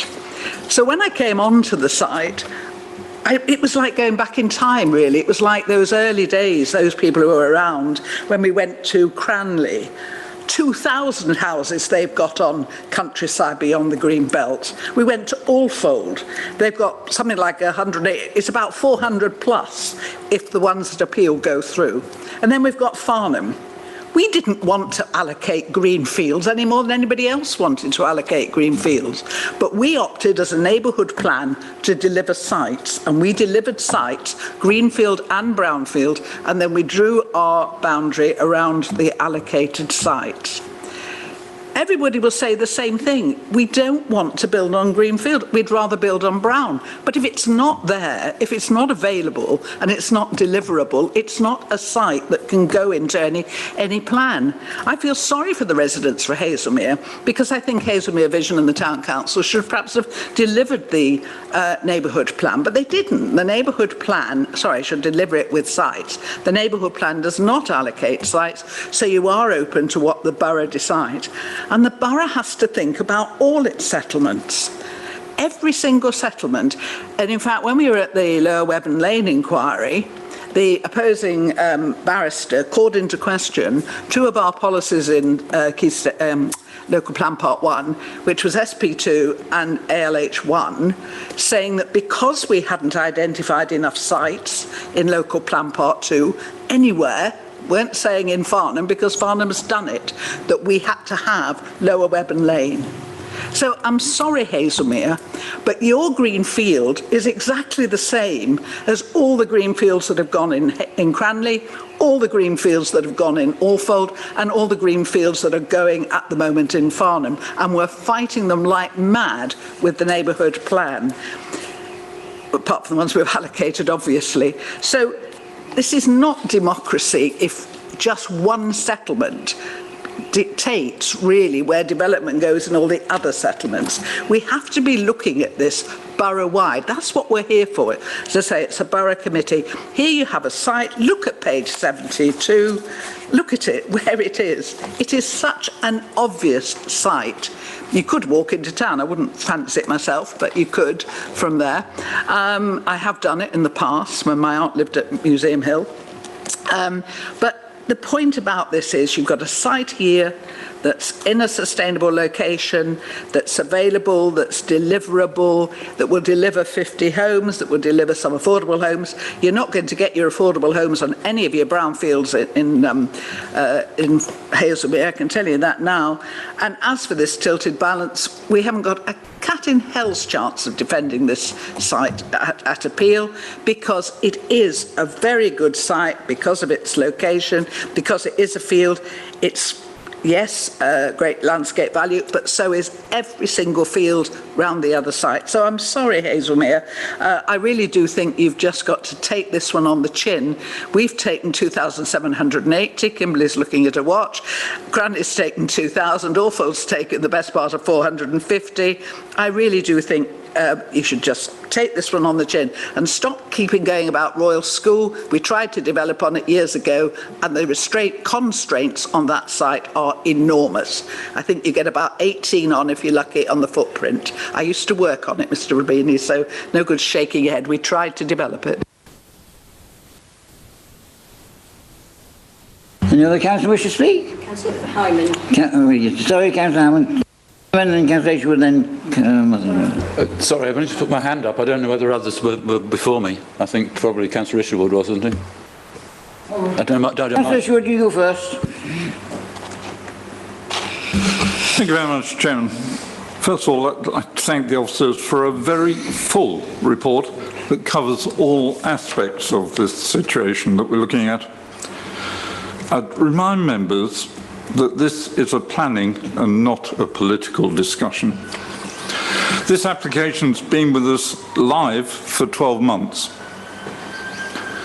Natural England, in a letter dated the 30th of March this year, withdrew their application to this, or their objection to this application, considering that the identified impacts on the Devil's Punchbowl SSSI, the Bramshot and Ludshot Commons SSSI, which form part of the Wealdon Heaths Phase 2 SPA, and the impacts on the setting of the Surrey Hills AONB, can be appropriately mitigated with the measures secured by the planning conditions or obligations as advised, and they withdrew their objection to this application.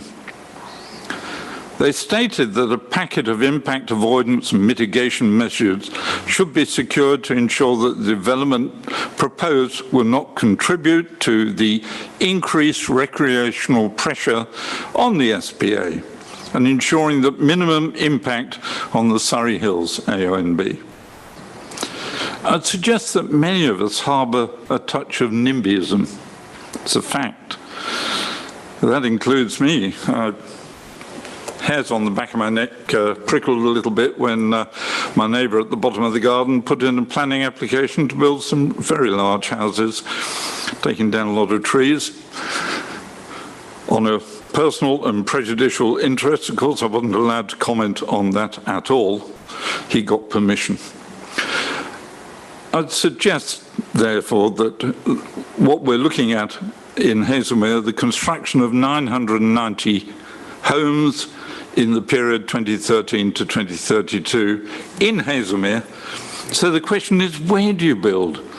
Some of the sites that have been suggested have included or are in AONB areas.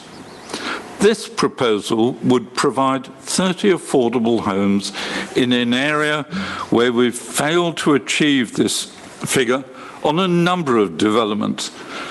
And I might remind you that we at Waverley recently lost an appeal on the Heights.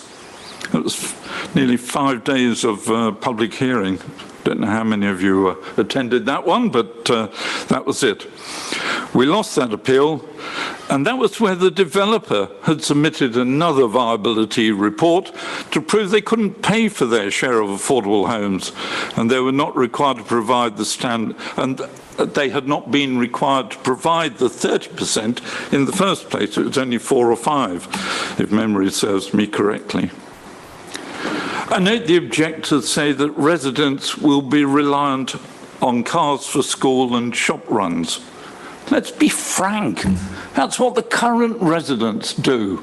We're not all going to ride to Tesco's, Waitrose or whatever else on our bikes and bring home the weekly shopping, are we? You've had 4 minutes, Councillor, if you can wrap up soon. I will be very quick. This scheme is well designed with variations in build, style, height, and will fit into the area. Large gardens that are seen in many new developments, or aren't seen in many new developments. What we have proven in COVID during the last 2 years is that you need space. More traffic is not a welcome consequence of development, but many areas of Haslemere, of Farnham, just mention the High Street in Haslemere, the Downing Street in Farnham, where you have pinch points that just are very difficult. Waverley doesn't have a 5-year housing land supply, has been proven in recent appeals, and the applications are refused. When taken to appeal, invariably be granted on tilted balance, with costs against the council for unreasonable decisions. The officers have recommended granting, and I will consider very seriously when I hear the rest of the debate where I'm going. Thank you. Very much. Councillor Harman. Thank you, Chairman. Yes, well, I've listened with interest and I've heard a lot of rubbish talk by some of the members. I do thank the applicant and the objectors for the communications. We had a lot of them, and I do think that this is a good scheme, but the question is it in the right place? Philippa Guest and Dr. Ellis and also Tim Young and a number of others, Howard Brown from HSRA as well, all highlighted that the appropriate assessment is not complete. I addressed this earlier today, and I have not had responses to my questions, which we were told I would get at the meeting. I would like responses to my questions before we go any further, if I may. So my first question was, please confirm that it is the case that the documents that I highlighted in respect of the landscape notes on this development, further amendments agreed with Natural England on 25th of the 3rd, 29th of the 3rd, the appropriate addendum HRA and the Weldon Heath mitigation strategy. Without any of those, we can't grant consent today because we don't have an appropriate assessment. Our officers are still pretending that we do. I think it is quite disrespectful to myself and to all the residents who have pointed out the fact fact that we don't have any assessment of the mitigation. We're being called liars. I don't like that. Careful with your language, Councillor Hyman. Well, if people would be careful with the facts, then, Chairman, thank you. It is important for us that we get these facts right.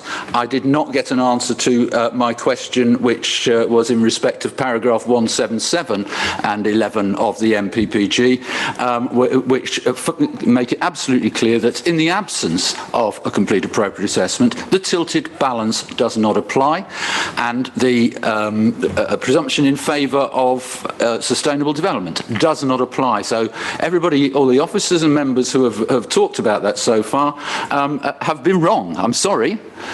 I would like the officers now to confirm, please, that paragraph 177, in conjunction with paragraph 11 of the MPPF, makes it clear that the tilted balance and the presumption in favour of sustainable development do not apply unless we have a complete and satisfactory appropriate assessment. So that's where we have to start. Once we've had an admission from them that that is correct, and I'd like them to read 177 and 11 properly if they won't simply admit it, so that members know for themselves. It's important that we do address this on the main planning issues, and that is whether the issue of the tilted balance and the issue of whether an appropriate assessment exists. So I want to know, do we have a document? Can you put it in front of us showing us that there is an assessment of the effectiveness, the extent to which the mitigation is effective? And in that respect, you've got to bear in mind that the sorts of mitigation that's being put forward here was thrown out as being ineffective and counterproductive by Natural England years ago in respect to the Thames Basin heaths. I mean, this is a ridiculous situation we're in. I would like that now, and after we've had that, I'd like to conclude, if I may, but I would like the officers to confirm to us the tilted balance and does not apply in this case, and nor does the presumption in favour of sustainable development. Thanks. Thank you. Mr. Lewis, do you wish to comment?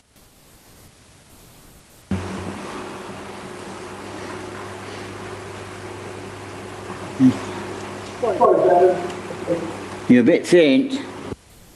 Oh, apologies. I'll try to speak into the microphone. Can you hear me clearly now? Can you hear me, Chairman? Have we got an appropriate assessment, Mr. Lewis? Sorry, I'm just checking that everyone can hear me. Yes, we can hear you. Oh, thank you very much. Sorry about that. Well, I think I'll leave the question of whether the documents referred to by Councillor Hyman have been sent to Natural England to the Planning Officer, Chris. And the question as to whether we have an appropriate assessment, I think, is clear to the committee. We do. It's online. It's for everyone to see. And I'm just having a look at the MPPF. I'm not sure I completely understand Councillor Hyman's question in respect to Para 177, because that doesn't seem to refer to habitats in the sense that I think he's talking about. So maybe he could just clarify that for me, please. I'm pretty sure it's 177, unless they've just changed it today. We have been told that there's been some changes, but could you read out paragraph 177 then, please? I mean, it might be more worthwhile if I just had a 5 minutes to find the correct paragraph. I'm fairly certain this isn't the one that you're talking about. It refers to development within the national park, fjords and areas of outstanding natural beauty. So, no, it refers to, I'm sorry for interrupting, it refers to the fact that the MPP, the presumption in favour does not apply unless you have a complete appropriate assessment, and it states that in there. Okay, I've just, apologies for the back and forth, Chairman. I've just scrolled down to para 182, which I think is what you might be referring to, Councillor Hyman.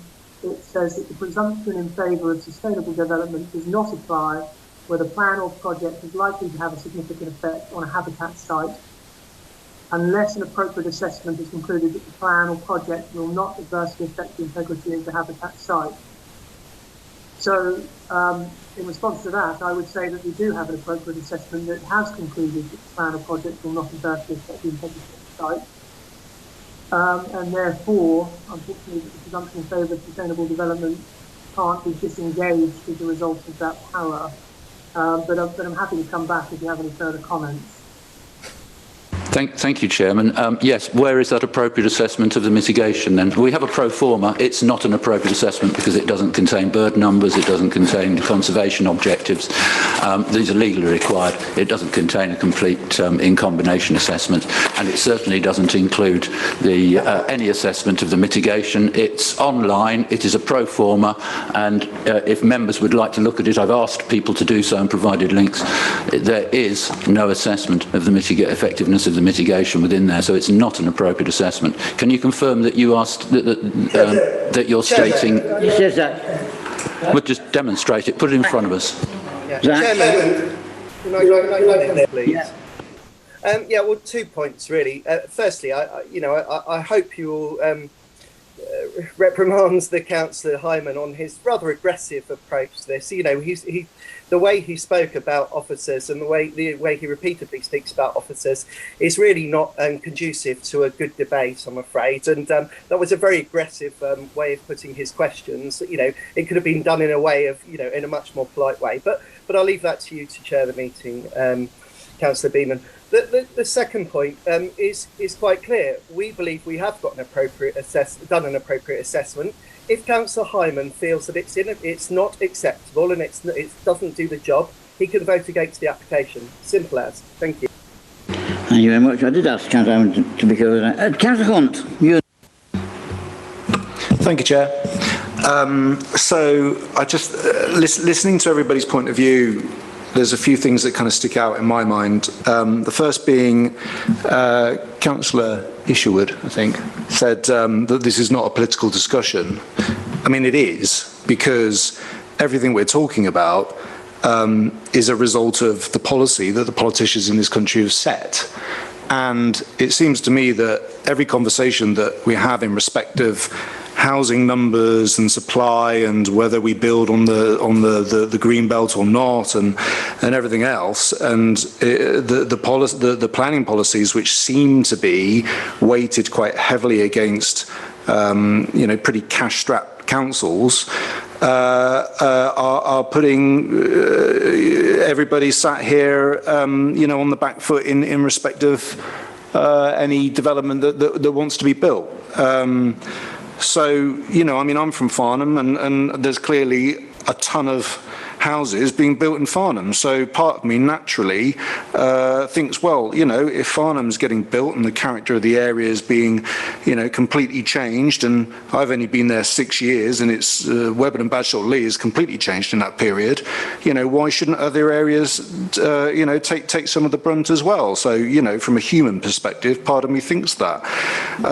But it just seems to me that, you can't discount the fact that 500 people have objected to this site, and you can't discount the fact that there's clearly a very, very strong kind of local objection to it. And my understanding from what was said, and correct me if I'm wrong, is that this site is not part of the neighbourhood plan that hopefully Haslemere is looking to put through. I think that's correct. And it seems to me that, if Waverley, if the Borough Council partly uses that as a reason to suggest that this site is okay to be built on, then it's partly undermining the neighbourhood plan that it seems to have had some input into, which I don't quite understand. So, it's really difficult, because looking at the design of the site, it looks as much as they are quite nice. But, I just can't discount the fact that, 500 people have had very, very strong objections to it. And, equally, whilst part of me thinks that, well, Haslemere should take some of the brunt, we'd be saying exactly the same thing if this site was in Farnham, and we should be consistent, I think, in the way that we view it. All I can say to those 500 people that have written, or those 500 objections is, I would be sending, or I'd recommend you send 500 emails to your local MP, because the Conservatives have been in power for 11 years, and everything that we're discussing is a result of the policies that they've set. So there's a political point, but I don't know. It's really difficult, and I'd just be interested to see what others say. But that's what I took from what I've heard so far. Thank you. Coburn, then Councillor James. I just really wanted to clarify, there are no sites allocated in the Hazelmere neighbourhood plan, and the inspector has said, because, in his examination report, that there may have to be an early review, because if if the two things don't correspond, if local plan part 2 becomes different from what's in the Hazelmere neighbourhood plan, we had to do a review of the Farnham neighbourhood plan, but the neighbourhood plan has to follow be in strategic conformity with the local plan, not the other way around. So, just to clarify that. Councillor James. Thank you, Chairman. Regrettably, I will be agreeing with the officers. As everybody said, we all have to take our bit, and quite frankly, Chiddingfold is all green belt and everything else, and we've got to put in proportionately a greater number of houses than Hazelmere has. But we have got a neighbourhood plan which was approved the other day. I have one concern which I agree with Councillor Knowles, and I've heard it for many years, is the water. In all the lovely documents that everybody sent us, while I absolutely agree with Scouts, I am concerned that they have said that they're going to put water onto the Scouts site and water onto the Forest School sites. And how lovely, instead of a handful of Scouts, they can have over 70 Scouts, so a lot of water if they're camping. And they will be able to provide access on a temporary basis to other Scout groups and children taking part in the Duke of Edinburgh. So all through the summer, that site, I bet you, will have camping going on it, and water, and Thames Water, I don't expect, even knew that the Scouts and the Forest School were going to be camping up there. Thank you, Chairman.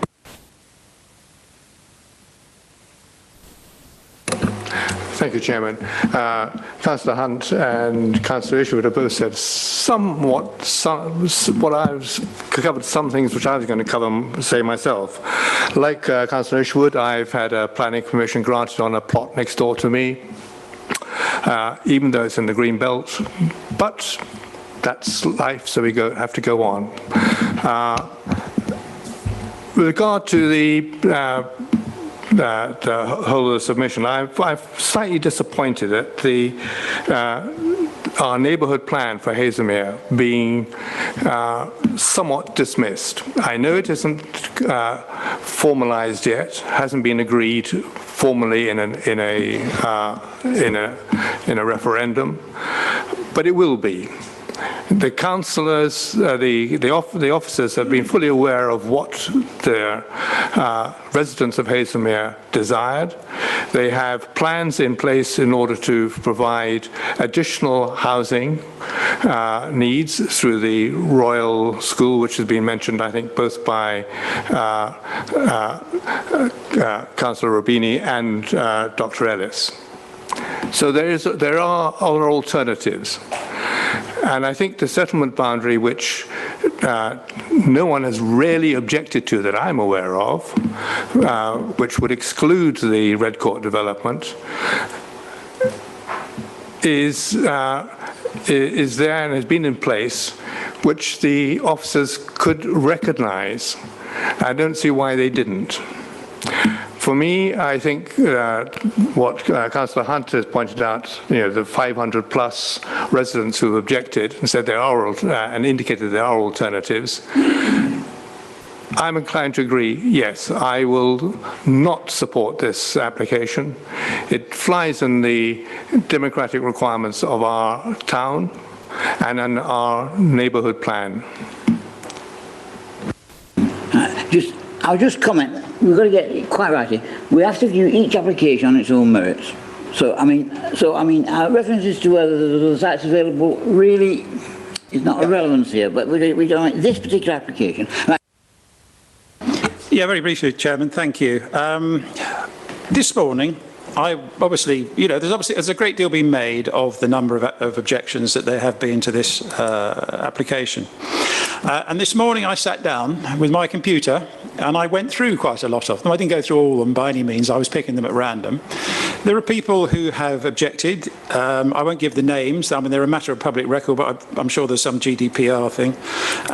They are people from Worthing, from Towcester, from Pontypool, from Newbury, from Marlow, from Horsham, from Headley Down, from Gosport, from Glasgow, from Cardiff, from Burnham-on-Sea, from Brighton, Bognor, Bournemouth and Birmingham.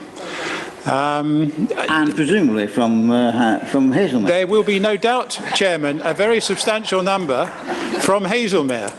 But it is, this was just picking things out at random. So, I mean, there's clearly, there's been an organised attempt to deceive and exaggerate the nature of this. That's fine. That's the game we're all in. They're the rules we all play by. We all understand that. But as I say, taking that as an absolute figure, I think is somewhat questionable as well. I looked at other letters that I personally know to be written, 5 objections from one household, 3 of whom I know to be small children. There's a lot of that seem to go on as well. So, as I say, clearly there is a strength of public opinion, but I think we need to be a bit careful about exactly how that sits. As far as the neighbourhood plan is concerned, yes, it was ready to go in March 19, I think. That was then reviewed by the new incoming council and has just been inspected by the department. It requires 10 alterations and 1 deletion in order to make it compliant with the local plan. So the notion that what is currently been drafted and as the neighbourhood plan is a makeable document isn't right, and this is something we'll be discussing at full council at Hazelmere on Thursday, I believe, whether to accept all the alterations that the inspector has made. So, as I say, these things are never as straightforward as you seem, as they are sometimes made out to be. And this is a complicated decision, as I've said. But I'm grateful for your opportunity that I could give a bit of clarity on that. Thank you. Thank you. Well, I mean, I'm just saying, I'm giving this full debate because, I mean, there's been allegations that it's a done deal. Not necessarily, I mean, I want everybody to have their views. Anyway, yes, sorry, Zach, sorry, yes. Very briefly, I just want to sort of re-emphasise that, absolutely, we respect all the work that's gone into the Hazelmere neighbourhood plan. And actually, officers, effectively, we did make comments on that to the examiner, but we didn't raise strong objections to anything in the neighbourhood plan. And we accept that the neighbourhood plan itself proposes to define a settlement boundary around the existing settlement. The inspector clearly asked us about the relationship with the local plan. And as Councillor Coburn quite rightly pointed out, said that there may need to be a review of the neighbourhood plan settlement boundary once the local plan goes through to adoption. And the point, that I do have to repeat, and I'm not having a go at Hazelmere here, is, but they were asked whether they wished to, in their neighbourhood plan, to allocate housing sites. But no, that was put back to the local authority, and we have to do that through the local plan. But we shouldn't really be discussing the local plan here, because all this noise about other sites being available, such as the Royal School at Hindhead, well, that's all well and good, but we're not considering a local plan allocation here. We're considering a planning application that was put for us, for a full application at that, for 50 houses in a specific site. And that's what we have to consider, is whether that's acceptable, not whether there are better sites available out there. We have to consider this application on its own merits in accordance with the development plan and all other material considerations. One of those key material considerations being the tilted balance and the presumption in favour of sustainable development as set out in the National Planning Policy Framework. And then finally, of course, I recognise there's a lot of objection, and and clearly this is an innovative subject, and there's a lot of local concern, and I understand that with any change in, substantial change in a local area, and I respect all of those views. However, I just have to repeat, and again, members will be bored of hearing me say this, that the weight of objection to an application is not in itself a reason to refuse. Otherwise, we would just have a scale. We put the letters of objection on one side, the letters of support on the other, and make our decisions that way. I'm afraid it's not as simple as that. We have to consider all of the development plan policies and the material considerations and weigh it into the balance. Officers have weighed it one way, and we're recommending approval. But members, effectively, it's your decision, and that is the democratic process. So I'll leave it to you. Thank you. Thank you very much, Mr. Howard. Yes, okay. Does any other councillor wish to speak? No? Right. Councillor Murray. Thank you. I think the reality is that we're just sick and tired of being put in this invidious position where, John Rubini said, the diktats of the government is forcing the southeast to become completely overwhelmed and overpopulated. So we are losing such beautiful areas. And I don't think this is a bad development. I think it's a pretty good development, though I'm a bit amazed that yet again there's some great big houses there for very wealthy people. And I just feel really sad that we're being put in this position again and again and again. And I feel that as a councillor who was elected by people, they didn't elect me to do this sort of thing. I know we said we would protect as much as possible the green space and the lungs of our countryside. But, we're up against the need for housing, and it's very much to do, and it is a political thing, where the southeast has just been invaded by so much being put into London so that they get as much bang for their buck as they could, and they never levelled up anywhere else in the country. And we're suffering because of that. So for the rest of the people who think that the councillors don't care, they do care. But you really do need to start thinking about how to, get to your MP and start asking them to protect us a bit more, because we're going to get the flack. I don't mind if you don't like me, and I don't mind if you don't elect me again, but I feel that we're constantly put in this situation and people feel disempowered. Our society feels disempowered, and that's wrong. And by the way, I'm very keen on dormice, and it has to be said that there are dormice on this site, and that they're only just being reintroduced into the wild. They're on the high extinction register, and I don't think that the mitigation things where animals get disturbed and moved away, they don't go to separate temporary accommodation and go, oh, I'll pop back later. You've usually lost them. It takes a very long time for them to come back to an area that's been disturbed. But anyway, thank you for having my chance to say something. Right, one final. Planning is not party political. You can say we've got targets. We've had targets for 100 years, right? We've had targets. Our role is to do what we are told by the government. If you don't like the government, vote it out. But we have to produce sites for the number of houses that have been allocated. It's as simple as that. If we don't identify the sites, you might as well say goodbye to the rest of Webburn and Badshot Lee, because it will be totally built on. Okay, right. Is nobody else have any comments? I think I have to invite Councillor Knowles, who's the ward councillor. Oh, Councillor Hyman.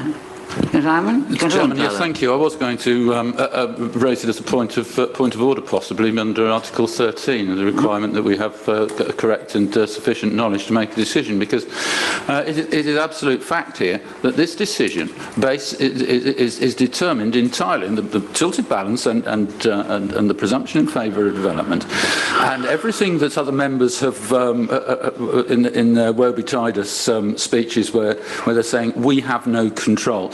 The Habitats Directive and other environmental nature directives do require facts, evidence, and obviously that the law is abided by. They are the solution, and there is one very simple question which dictates our determination, members' determination. It's not a matter of democracy can override the law and I can vote against it. It's a matter that officers have absolutely no right and no authority in law to advise members to grant that they can grant consent in the absence of a complete appropriate assessment. That's a simple fact, whether people like it or not, and whether people can admit it or not. It's still a fact. And what I want is for... Councillor Hyman, you have said this over and over again, and I have we need to move on. Thanks, but I have asked that it be identified to us exactly where we have the assessment of the mitigation. In the absence of that... You've been assured of that. Now, I know you disagree. Yes, but we haven't been told where it is. I know you disagree with it, but certainly you've had that assurance. Now,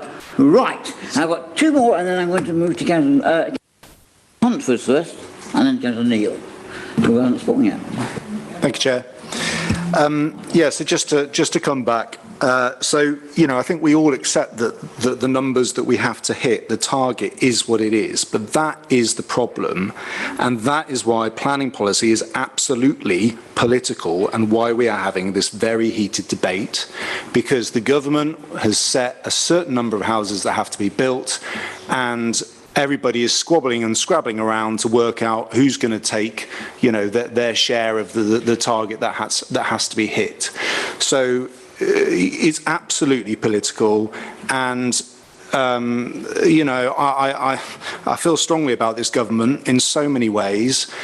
Everybody should be writing to their MP if they're not happy with this planning policy and the constraints that local councils are put under, and the weight of the policy that seems to favour the developers, in my view. So, you know, totally accept the target is what it is. We all know that, but that's the policy the government has set.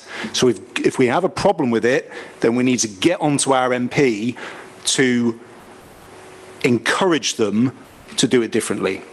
Thanks. Councillor Neil. Thank you, Chair. I listened to all the sides of this, and I'm sympathetic to both sides of the debate.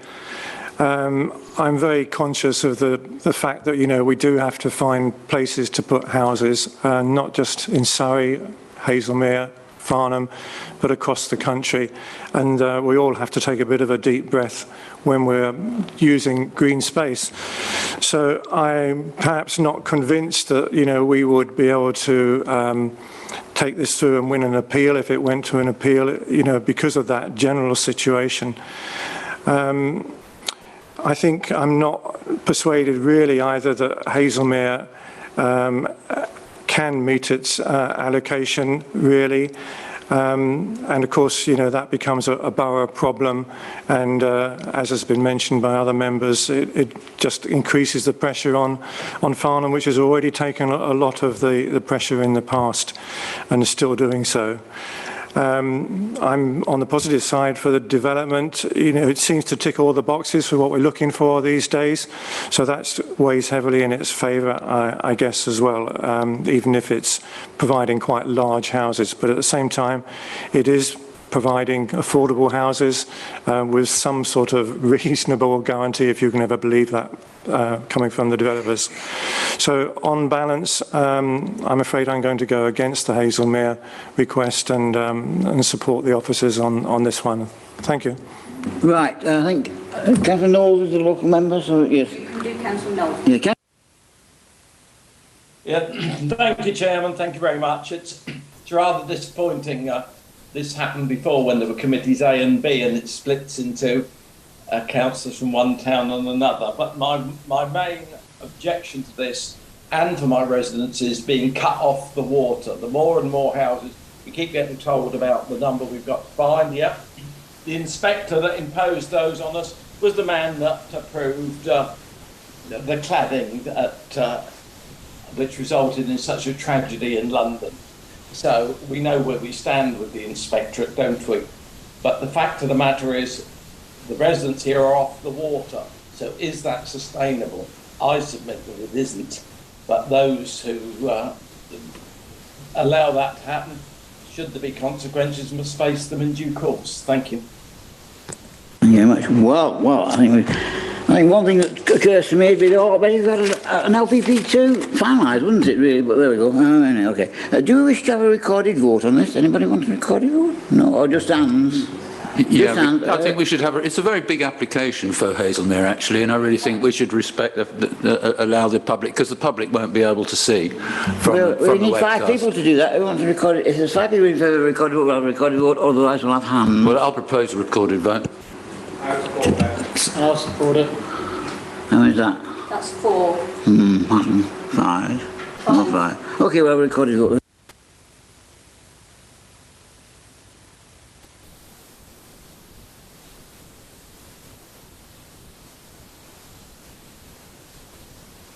This is one of the most critical planning applications I've seen before the committee for some time, actually. Really, I can understand both sides, as people say. I would say that despite them, we've got a lot of objections. I'm still tossing my mind which way to vote. But let's have a recorded vote.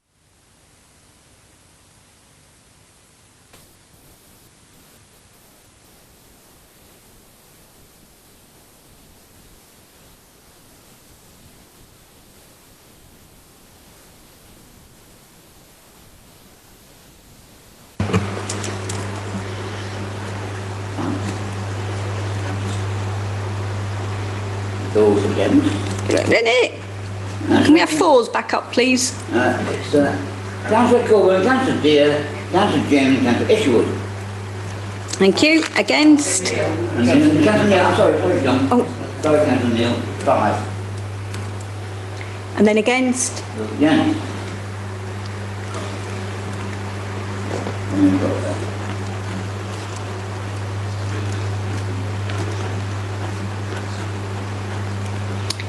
And abstained?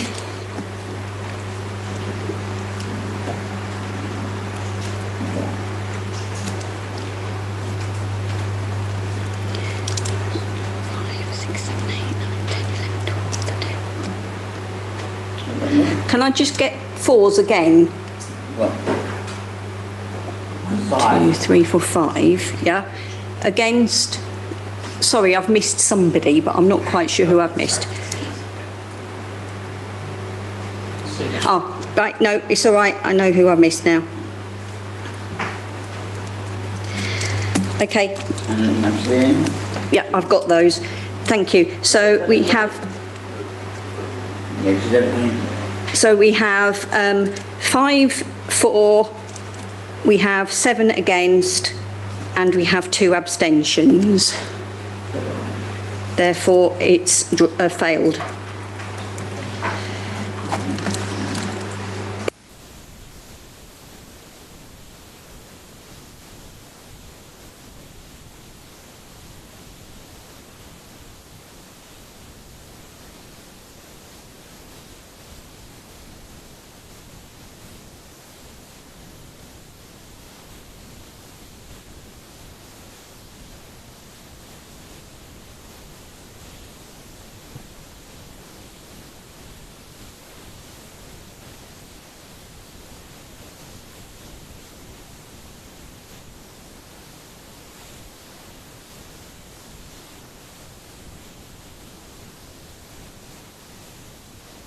Can't hear you, Chairman. Clearly, Microphone.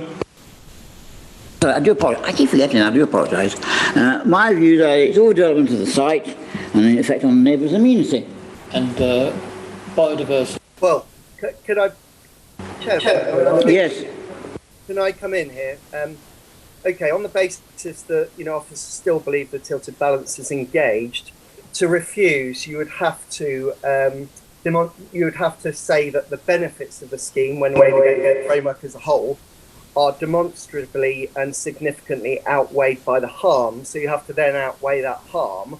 I heard a lot about landscape impact. You mentioned neighbour amenity and water, but the water issue, I would be clear that Thames Water do not raise an objection. We would have no evidence to substantiate a refusal for reason on lack of water. I hear what all the councillors are saying, but in the absence of an objection from Thames Water, I think we're opening ourselves up to costs if we would refuse on those grounds.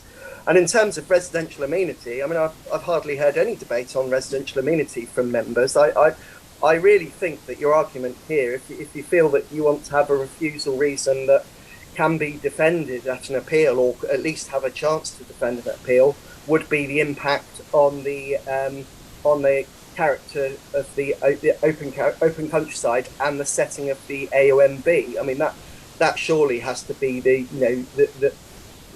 way that you know, that's the thrust of the main objections that we've heard tonight.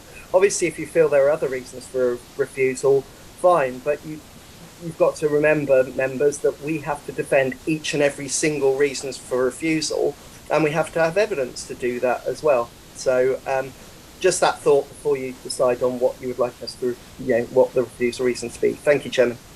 Thank you very much. Anyone want to comment on that? Chairman, if I may. Thank you, Chairman. Yes, well, the issue here, as the officers have just said, as Zach has just said, that we are reliant upon the officer's assumption that the tilted balance applies. And I would ask Zach if he wouldn't mind telling us, because there have been a number of departures from policy, which have been highlighted in the document. If I could bring it up on my computer and just put in officers consider, then that would bring up one after another all the areas where the tilted balance is being used. But there are a number of issues where it is not policy compliant unless you apply the tilted balance. And I know that the tilted balance should not be applied, so I think it would be very useful for us to know if those could be summed up for us, because those are the real reasons. Thanks. I've said my piece, Chairman. It's up to you to come up with the reasons for refusal and tell us what you think those are. Thank you. No appropriate assessment. Davidson? I think, as we heard right from the outset from Chris French, it was the decision to give permission for this development was made on balance. So clearly there were issues on both for and against, and I'm sure the officers know which issues were on which side of that particular fence, and I'm sure that they should be in a good position to be able to understand where the members thought the balance eventually fell. So I put it back to the officers to work out what they should be saying in terms of defending the decision of the members, and a lot of it is quite clearly stated in the documents provided by the Haslemere Vision, by the Haslemere Residents Association. So there's much information there which can be used to support the... Chairman, point of order. This is not a decision of the Haslemere residents. This is a decision of this committee. And we need a clear steer from you, councillors, as to what the reasons for refusal are. Thank you. The reasons for refusal are that any benefits would be outweighed by the disbenefit. Yeah, I know. So it's impact on the... Councillor Hunt's got his hand up. Yeah, so there have been many occasions where in the last 2 years where we've been sat here or virtually, and officers have talked through reasons that they would decline, and the wording of that for when they go back to whoever it is they need to go back to. So yes, it is the council members that have made the decision, but to say that the officers from the planning department never get involved in the language and the reason. No. I didn't say that, Councillor Hunt. I said we need the reasons, please? And then we'll put the wording in. Can I just finish what I'm saying, and then you can have your turn? Yeah. Right. There was another occasion, I'm sorry to be blunt, but I'm allowed to have my say as much as anyone else in here, and you have your turn to speak once I've spoken. Thank you, Councillor Hunt, yes. There was another occasion where councillors that were involved in making the decision left the room to go and discuss the reasons for refusal in another room and nobody had any clue of what was being discussed in the other room as to, the reasons that were being put back. So I'm not disagreeing that it is for the councillors to agree on the reason, but it is not true that the officers don't ever get involved in the reasons and the word that is used. unless I'm completely misunderstanding what Zach said, in which case I apologise. Chairman, can I just come back in? Because actually I agree with Councillor Hunt, absolutely, 100%. If members can give us a steer as to the main reasons for refusal, we will very happily, as officers, draft the wording to support that. What I haven't heard yet is a clear sort of bullet point list of we would like refusal on A, B or C, or just A or just B. So we're a bit blind here because members have just refused something but not necessarily said that they refuse on grounds X, Y and Z. Totally agree with Councillor Hunt. He's absolutely right, and I apologise for talking across you, Councillor Hunt. That wasn't my intention. It's not a problem. But you're absolutely right, and we will help those. I just think we need a clear steer. Is it the impact on the setting of the AONB? Clearly, in the absence of a Section 106 agreement, things like no affordable housing, no SPA mitigation, etc., would come into the refusal reasons. And perhaps I could bring in Lewis Jones to sort of talk us through those. Is that okay, Chairman? And apologies to Councillor Hunt. Thank you. Sorry. Lewis, you there? Yes, thank you, Chairman. That's right. We'll have a standard reason to any decision, which will include failure to enter into an appropriate Section 106 agreement. That's standard and is attached to all decisions where a 106 would otherwise be necessary. There was one other thing that I wanted to discuss briefly with the committee. It's a little bit technical, so I'm going to go slowly so that I can hopefully be easily understood. But it's with reference to the tilted balance and whether or not it should apply in respect of the AONB harm. Para 11 of the MPPF, as members will be familiar with, it does say that where there are no relevant development plan policies or the policies are out of date, which in our case they are because of our lack of private housing land supply, permission to be granted unless. Now, there are two unlesses. The first is if the application of policies in the framework that protect areas or assets of particular importance provides a clear reason for refusing the development, or any impacts of doing so would significantly and demonstrably outweigh the benefits, which is the tilted balance. But just on the first point, briefly, if I may, where 11D1 says that where there are areas of particular importance that provide a clear reason for refusal, that does, or those areas do include areas of outstanding natural beauty. So, moving to para 176 briefly, that provides that, as members know, great weight should be given to the conservation and enhancement of landscape and scenic beauty in the AONB. And members may be familiar with the Monkhill case, or it may be known as the Longdon case, which is a Hazelmere site. In that case, it was argued the inspector on appeal in that case decided that the harm identified to the AONB was a clear reason for refusal, so as to disengage the tilted balance in accordance with 11D1. That decision was challenged by the appellants and the challenge failed. So in theory, what I'm trying to say is that harm to the AONB can disengage the tilted balance, but only where that harm is a clear reason for refusal. And obviously there's quite a lot of planning judgment involved in coming to that view. In the Monkhill case, the inspector held that there was significant adverse harm to the AONB. So I would suspect that a similar level of harm would be necessary to constitute a reason for refusal, so as to disengage the tilted balance. The case also made clear that if a lower level of harm had been identified, that in itself may not be enough. So in order to disengage the tilted balance, it's not enough for there to be some harm, it has to be significant harm and be a clear reason for refusal in line with the para 11B1. So I think it would be useful if members could think further about the AONB harm. In this case, it's harm to the setting because we're not actually in the AONB, but adjacent to it. And if members think a bit more about that, then it might assist in them concluding whether or not they think there could be sort of a balance here. I really hope that was clear. Apologies if it wasn't. I'm happy to take any questions if necessary. Councillor Isherwood, do you want to comment? Yes, I want to comment, Chairman, on procedure.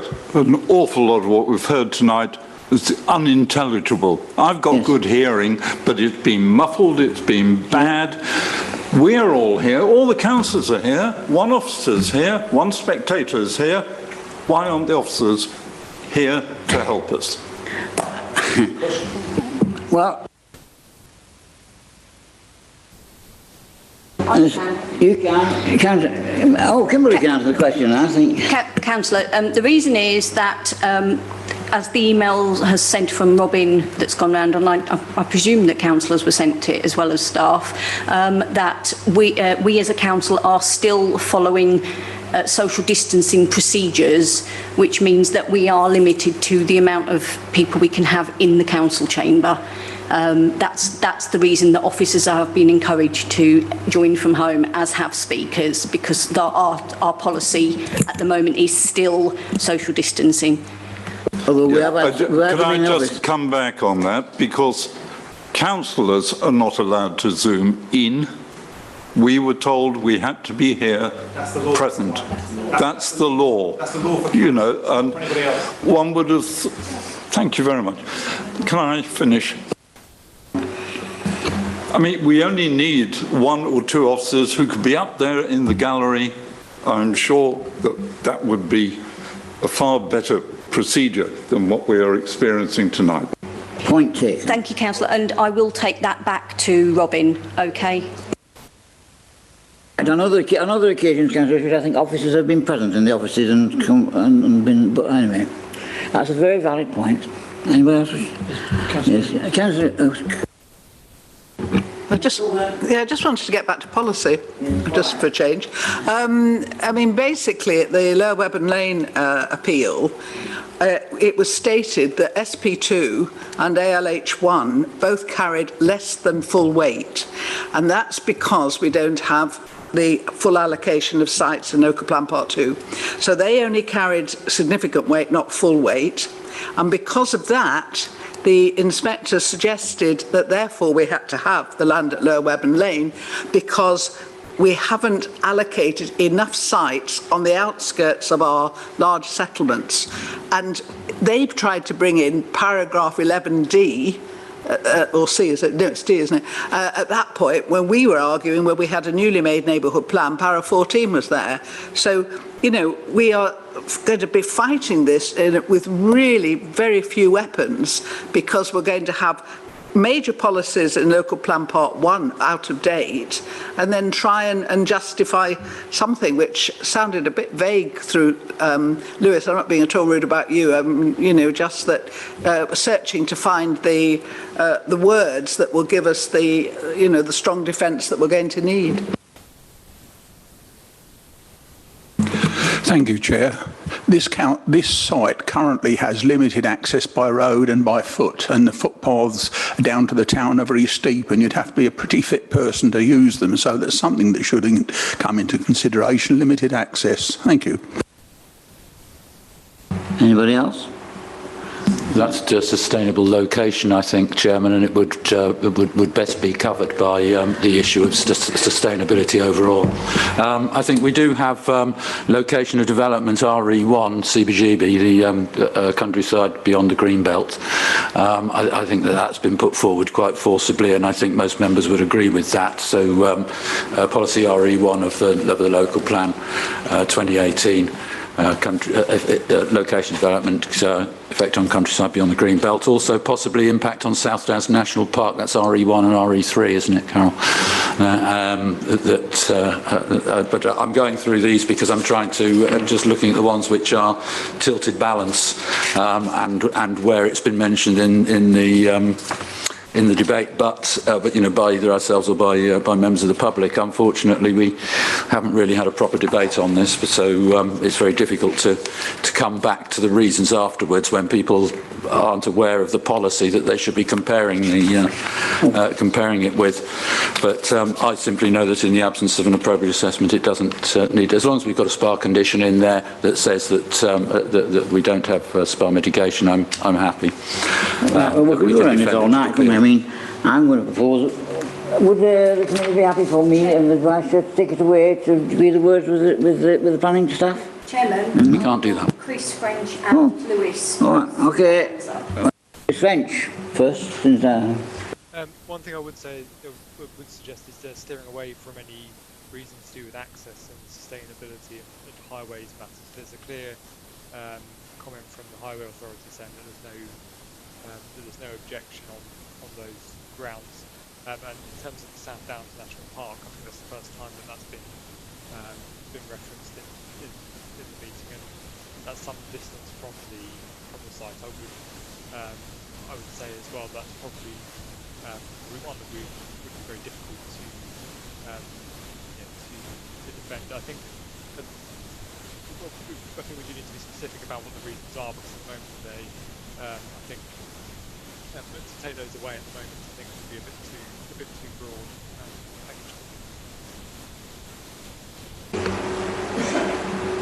Lewis, you want to comment? No? Lewis, can you hear us?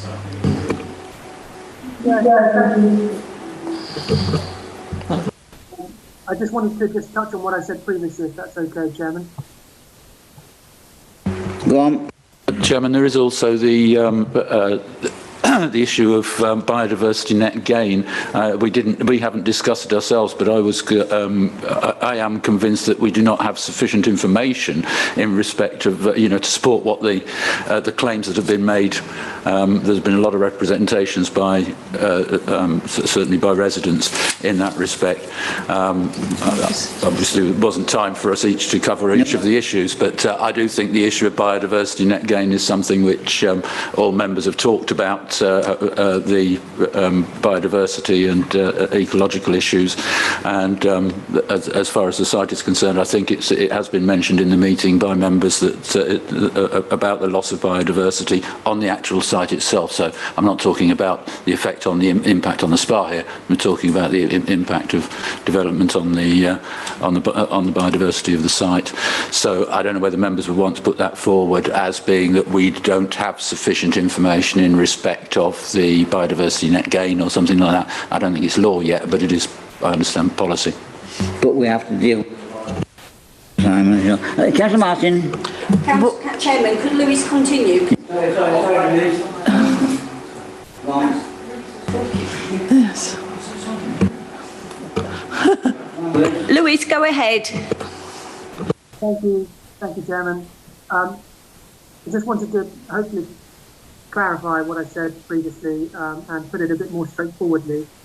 Essentially, what I'm trying to say is that if members are inclined to include in their reasons harm to the setting of the AONB, then I think it would be useful if members could try to quantify the level of harm I think will result from the development, because if they think that it is particularly significant harm, as was the case in the Monk Hill case, then it's possible that as per para 11B1 of the framework, the tilted balance could be disengaged for the purposes of your decision. But as I say, I haven't heard much debate about the AONB, and obviously the officer didn't find any harm. However, it's a matter of planning judgment, so if members took a different view, then that's a possibility. But as I say, it would need to be fairly significant harm in order for that to be the case. But I just wanted members to know that, just going into the reasons. Thank you. Councillor Martin, I think. Is it possible for the officers to go away and discuss it and bring it back to us as we did with the Mission Hall statement earlier? Chairman, I'm sorry, but that's not the proper process. We cannot get officers to provide us with reasons. It is our responsibility to know the policy, know why we are objecting to and refusing the application, and to get those across even if we can't word it properly, and we need help with that. But it is... Then are we going to... what policies have you got then, Councillor Hyman, please? My objection is legal as opposed to policy. It's 174 to 177 of the National Planning Policy Framework. It's footnote 56 of the National Planning Policy Framework, which is the Circular 06/2005 statutory obligations, which are paragraphs 20 and 21 refer to the Wadensee judgment, so that's through policy, if that's what you want. It is that in the absence of an appropriate assessment, or in the absence of an assessment of the mitigation specifically, the tilted balance does not apply, and that's in accordance with 177 and 11D2 of the National Planning Policy Framework. It's 65006 is reference ID of the National Planning Policy Guidance, NPPG, issued on the 22nd of July 2019, giving members and decision makers guidance on the implications of the People over Wind ruling. It's in paragraph 77 of the Crondall judgment, which was Broden Stables, if anybody remembers that. So it's a Hart application, not ours. And paragraph 77 makes the position perfectly clear that the Natural England's position is overridden.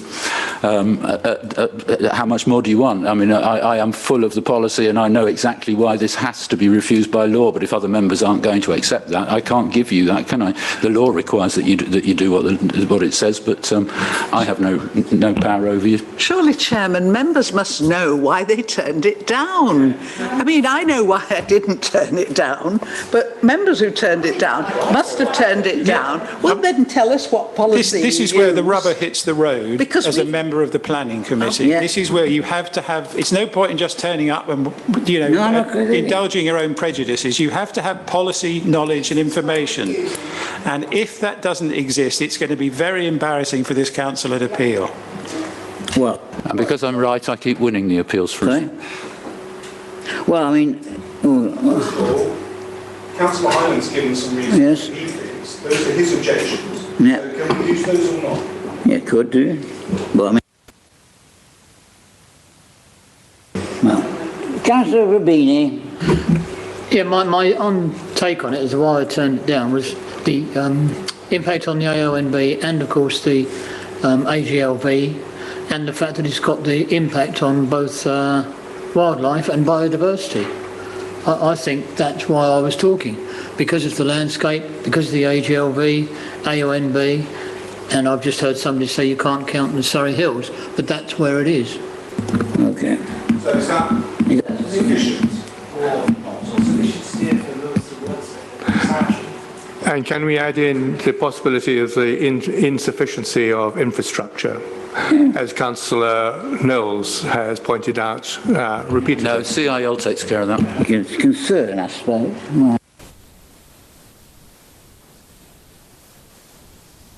Yes, Chris? Thank you, Chairman. I've been making... We'll make some notes on what's been said recently. In terms of the points Councillor Rubini was making, I've drafted something along the lines of the proposal would result in harm to the intrinsic character and beauty of the countryside and setting of the AONB. The proposal would therefore be contrary to policy RE3 of the Local Plan Part 1, 2018 and RE1 and guidance contained within the NPPF. I know there was some mention of impact on ecology. We reached the point in the recommendation that the ecology we were satisfied could have been dealt with via condition, and the Surrey Wildlife Trust's comments support that position now. In terms of biodiversity net gain, the the big piece of legislation that we're waiting to come through hasn't come through yet. So I would, given the lack of objection from the Wildlife Trust and the fact that that legislation hasn't come through yet, I would suggest that might not be a good route to go down. But I've drafted a reason in relation to the AONB and character of the countryside. There would also need to be the absence of a legal agreement type reason for refusal, and that would relate to the SPA and other things that would have been contained within the legal agreement, insofar as the legal agreement was not completed. If that makes sense. Thank you, Chairman. Thank you very much. Can we vote on that? Yes. Can we just confirm that those conditions, therefore, in respect of the lack of a Section 106 agreement, would be in respect of the SPA, Weldon East Phase 2, and impact on that, it would be in respect of affordable housing? Is that correct? There would be one on affordable housing, because obviously we would need a Section 106 to secure that, yeah? Would it also cover the footpaths? And because certainly some of the paths I know are particularly to do with habitats mitigation are within the Section 106 agreement, the heads of terms, that's draft heads of term that's online. So what would those conditions cover? Because we need to know what it is we're agreeing to. Thanks. Chris? Thank you, Chairman. And thank you, Councillor Hyman. Yes, it would cover things that are in the listed recommendation A. So things like the SPA, but as I say, only so far as a legal agreement has not been completed. And in terms of affordable housing, yes, I would say that could also be included in that reason. So ultimately, it would be anything that would have been secured by a legal agreement, because that would have been required to make the development acceptable. But only insofar as it's not being secured, but not to the point of saying that there was an issue other than the lack of the completion of the agreements. Thank you, Chairman. Can we vote on that? Yes. Yes. To those for?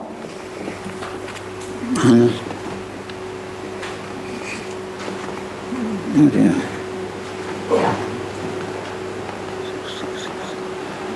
Against? And abstain?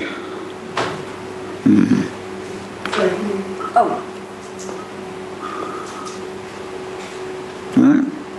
6-3. That's 14? No, I've only got 11. Oh, 11. We've lost 3 people. 4. 4. 1, 2, 3, 4, 6. Yeah. Against? Oh, that's fine. And abstain? Yeah. Okay. Right. Chairman, we actually have... Oh no. We have 6 for, 6 against, and 2 abstentions. Well, as per, I always cast my casting vote. So I thought it was 6-5. It was 6-5, I think. Yeah. 6 in favour, 5 against. 11, that's only 13, and there's 14 of us. I don't think... There were 3 abstain... Did you vote? What did you vote, Councillor Blishen?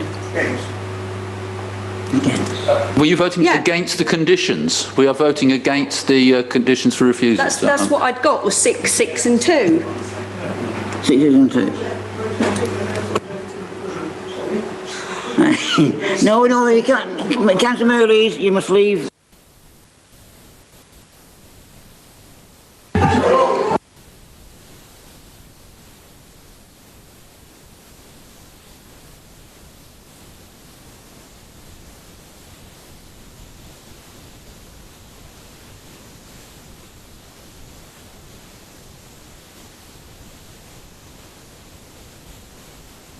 Yeah, can I clarify? We're voting for the reasons for refusal, okay? So has everybody got that? We're voting for the reasons for refusal, yes? Yes.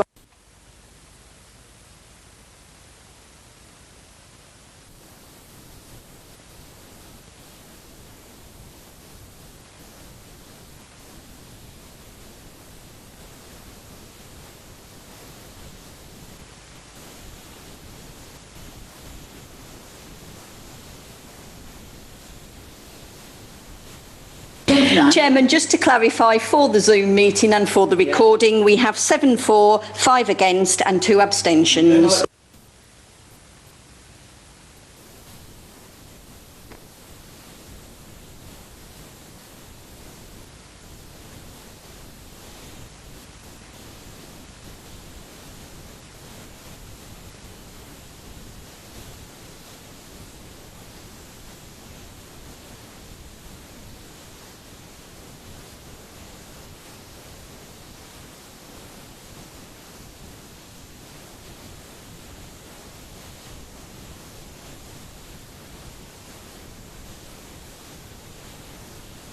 Chairman, would it be possible for us to allow a couple of councillors who have disappeared off to the loo for a comfort break to the opportunity to come back before we debate this, or they will not be able to participate?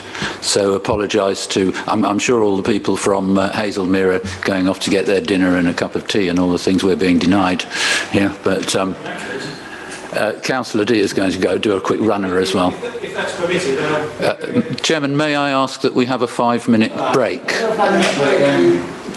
Seconded by Councillor Hess, and everybody else agrees, I think. Thank you. We will be back at whatever time, 5 minutes in. Well, 5 minutes to. What's that say on that clock? It's 8 minutes to 9, isn't it?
Have we got Jess back yet? Have we got Jess back?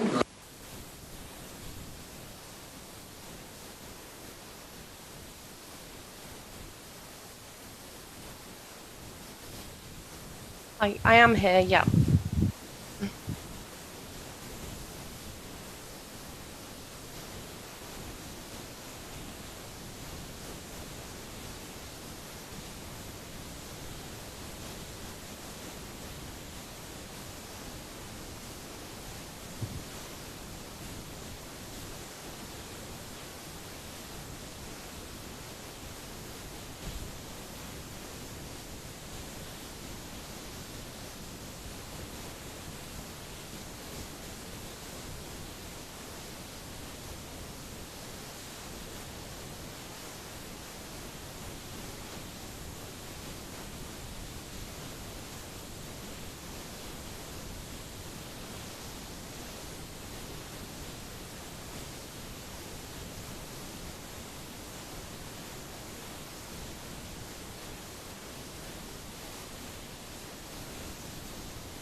I think our 5 minutes is about up, Chairman.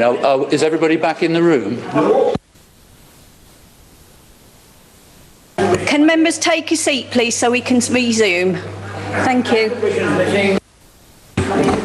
Can members take a seat, please?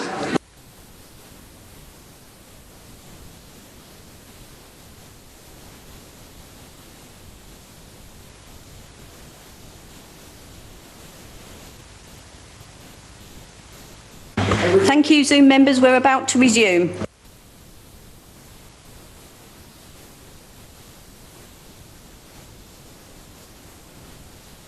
Microphone. Sorry.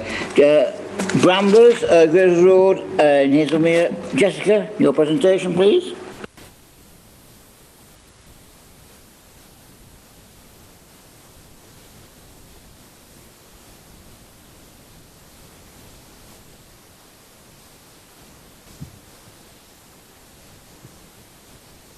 Thank you, Chair, and good afternoon, councillors. The next item on the agenda is Bambers, Grayswood Road, Hazelmere. Can you all hear me? Okay. Okay, great. A lot of background noise of thumping somewhere there. I've got a fan, so I'll just turn it off. Is that a bit better? Okay.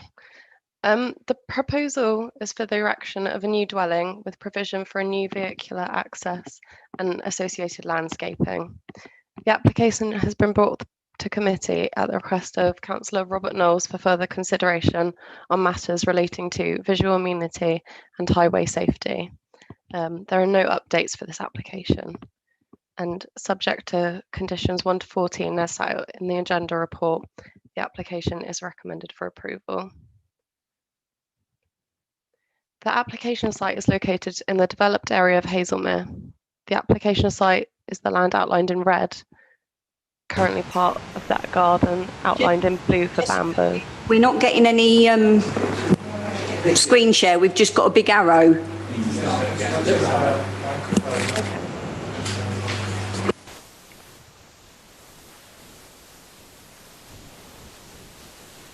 That's it. You can see that, sorry, I apologise. Do you want me to start again?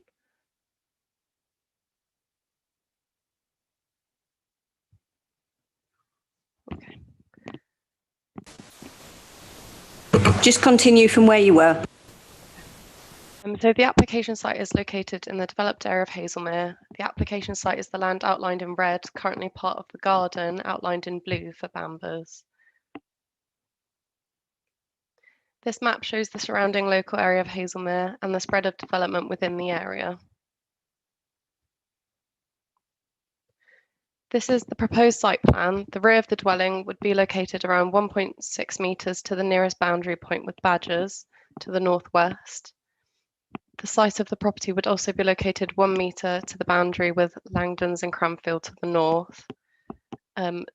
North is up in the corner over this way. The front of the dwelling would be located 3 metres to the boundary with Bambers. The proposed ground floor plan shows the layout of the proposal and how the applicants would meet the government standards of accommodation. The proposed elevations show the modern bungalow style design with low eaves. The front and south side elevations show larger amounts of glazing, as this would not cause overlooking due to sufficient distances as set out in the council's residential extensions SPD. The proposed rear elevation contains the least amount of glazing, with high level roof lights giving the rear rooms the most access to light. The proposed doors and window in the rear elevation give light to non-habitable rooms and would be conditioned to be obscure glazed to ensure no loss of privacy or overlooking. The proposed roof plan highlights the use of high-level roof lights to limit overlooking and loss of privacy.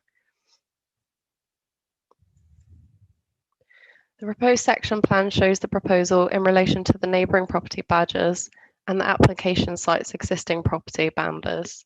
So to the left is Badgers and then to the right is Bambers. So here's some site photographs. Photographs A, B and C mainly show the proximity of the proposal in relation to the neighbouring property Badgers. The proposal would be located on the land shown in photograph C.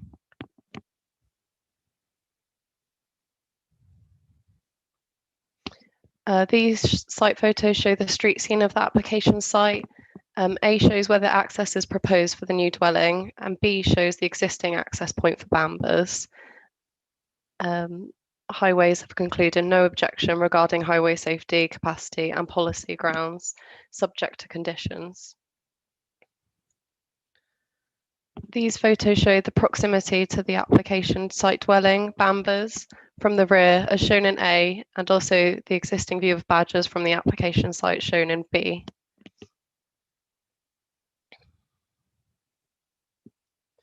Finally, these two photographs show the application site in relation to Badgers, as shown in A, and of the existing location for the dwelling, as shown in B.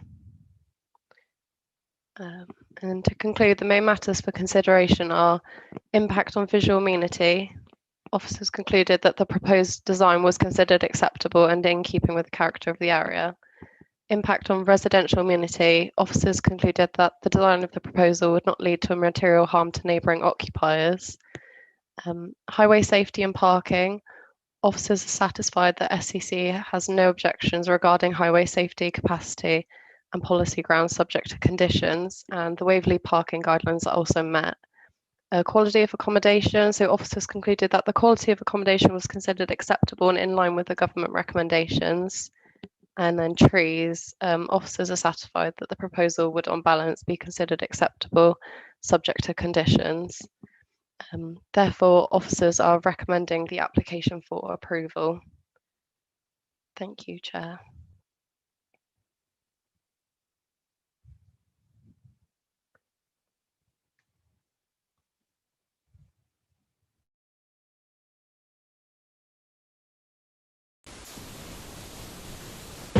Councillor Knowles, could you raise your objections, please?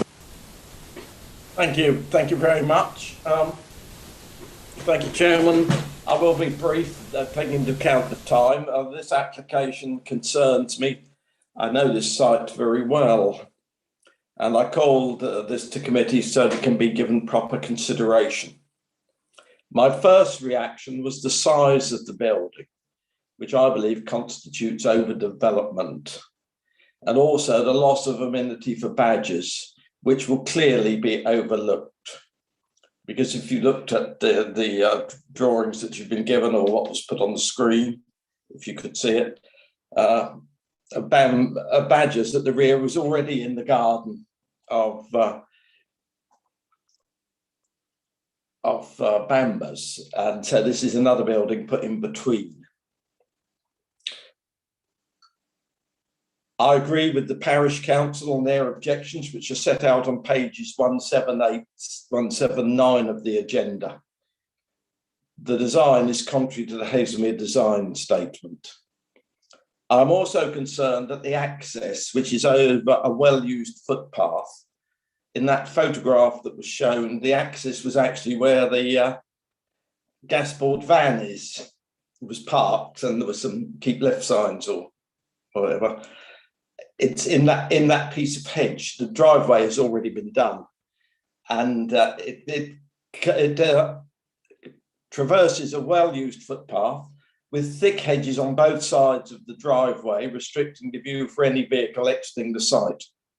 Whilst it is already used for the other property, the proposal will increase the number of vehicles, and it is within feet of the dementia centre.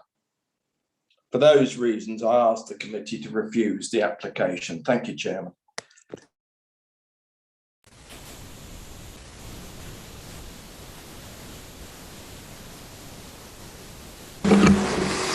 Thank you very much indeed, Chairman. I think Councillor Knowles just about signed every bit of my comments on this. The scale and mass of the proposed dwelling, it really is an overdevelopment of the site. Lots of amenity to badgers and Bambas on both sides. And he also said, contrary to the Haslemere design statement, certainly is. Highway safety, I think, yeah, again, and right next door to the Alzheimer's entrance, and that's a fairly well used part of the world. It's cramped. Their own amenity space in that new building is minimal, and I object to this. The loss of 21 trees, they've probably gone by now, but is a significant factor to me, simply not good enough. Thank you very much. Anyone else? Thank you, Chair. Yes, when I looked at this, I thought, bungalow, good, be a reasonably fit. But the problem is there's a lot of it. It's a T shape, it does take up that space. I can understand what both Councillors Isherwood and Knowles are saying. Yes, I was down at the Dementia Centre today. They had a garden party down there and I was there, and it would be a shame if they in fact encounter the noise from both the building and the site when the elderly want peace and quiet. I agree that I think it's overdevelopment for that site. I think there is room for something in there, but it's got to be smaller than that. Thank you. Anyone else wish to speak? Councillor Hyman has his hand up. Yeah. Yes, thank you, Chairman. Yeah, I find this actually quite a difficult one. Visual amenity, I understand that there is some issue because I find it difficult to say it's overdevelopment of the site in as much as this is a bungalow, I think, that is proposed. But it's at a higher level, I understand. I haven't had the benefit of a site visit, so I don't really understand the relationship between those two, but I am slightly concerned that if we were to grant consent to this, then we would be harming amenity unnecessarily, because there may well be a better solution in respect of the access and the siting. It does seem to leave very little garden land, but particularly for the new home. The issue of highway safety, again, we have Surrey County Council doing their turn for us and just telling us that anything is acceptable as far as they're concerned. Difficult to argue with, but yeah, I'd like to really hear what other particularly anyone who's been and visited the site, because I haven't, I must admit. I haven't visited that site. I'd particularly like to know what others think in terms of the visual amenity and the residential amenity, because I'm wavering on this. I do like to, I mean, you know, an Englishman's home's his castle, and if they want to split it up and whatever, as long as they don't harm other people, then that's okay. But we do, on page 183, of course, have the issue of the effect on the SBA, and there's an assumption that the availability of alternative recreational opportunities within the area act as mitigation, unless you actually conduct an assessment that shows that that is a reasonable conclusion to come to. Again, we don't have an assessment, so on the balance of it, legally, I have to be consistent, and I think I will vote against this on the grounds that there is no appropriate assessment, because that is consistency and it is the law. But I would like to hear, I'm also aware that the law does allow limited development through Article 6.4. And so if this came back to us with an appropriate assessment that showed minimal impact and that it was a development we wanted, I could lawfully vote in favour of it. So it's difficult for me without an appropriate assessment to vote in favour. But I would like to know really whether or not other members have been to the site and do consider the visual amenity and residential amenity to be as bad as the local ward members perhaps have said. Thanks. Right, any other councillor want to comment on it? Councillor James. Sorry. Don't really? Thanks, Chairman. The only thing I find missing in this, and perhaps Jess could help me, is we haven't actually got a plan of the building on the site, how much room it takes up. I can see the plans here, and obviously we can see the space. Have you got anything that would help us to show how it actually sits on that site? Because that seems to be missing. I could put up a block plan for you. Just get it open. Thank you very much.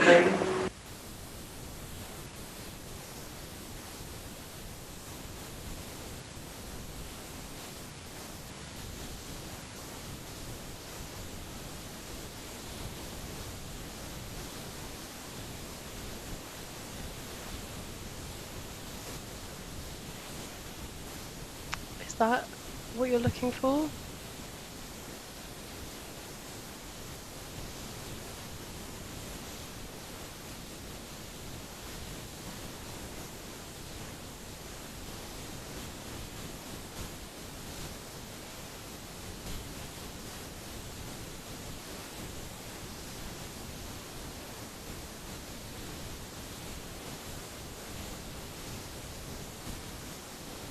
A minute.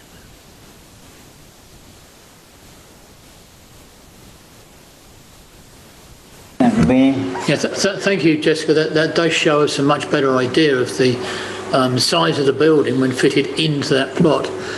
As you can see, why we were talking about overdevelopment, I think it's crammed into that site, and you can see the relationship between the rear side of the house towards Badgers, which to me is overdeveloped. If they had a smaller sizing, I'm sure they can work out something, but as it looks on there, it is a very crowded building. Councillor Davidson? Yeah. Also, it seems that they're removing a considerable number of the trees surrounding the boundary between the two sites, Bambers and Badgers. And I don't see that being a particularly good thing to do. Thank you, Chairman. I'm glad that the footprint went up, because it is overdevelopment. It takes up most of the site from left to right, from north to south, because it's a T. It's twice the size of the footprint of the house behind. It's a very simple overdevelopment. There's, apart from a tree, it's the width of the site and 2 car parking spaces. We wouldn't allow, I think, that small garden even on an affordable house for the size of the footprint. It's as simple as that. So I'm afraid I will be refusing it on overdevelopment. Thank you. Anybody else? Chairman, can I just make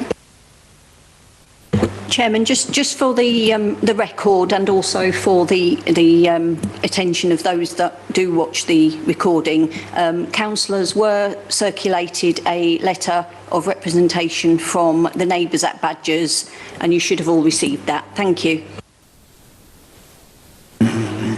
Any other councillor wish to comment? No? Oh, well, let's move to the recommendation. The recommendation is that subject to conditions 1 to 14 in Form 1/6 permission be granted. Those in favour, raise their hands. Those against, please raise their hands. Sorry, I haven't those in this. That's all right, all right. Is that unanimous? No, it's not unanimous because You're against? And abstention 1. Oh, okay. He said he's against. He's against.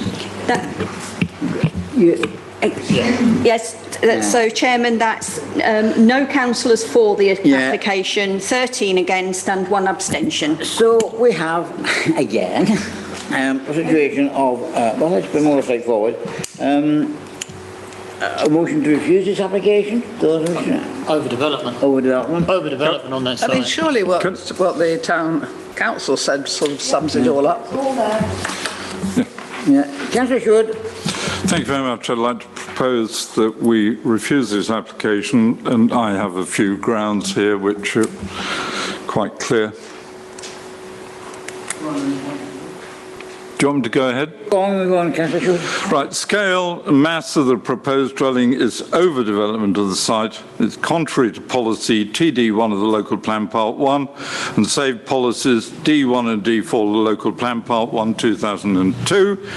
Loss of amenity to the occupiers of Badgers and Bambers, and that's contrary to policy TD1 of the local plan part 1 and the saved policies D1 and D4 of the local plan 2002, and the design is contrary to the Haslemere design statement.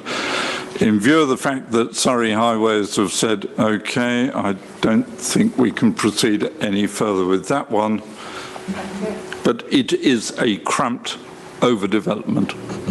Thank you very much. Anybody want to add to that, or shall we vote on that? Happy to vote on? Happy to vote on that? Model of clarity. Sorry? Model of clarity.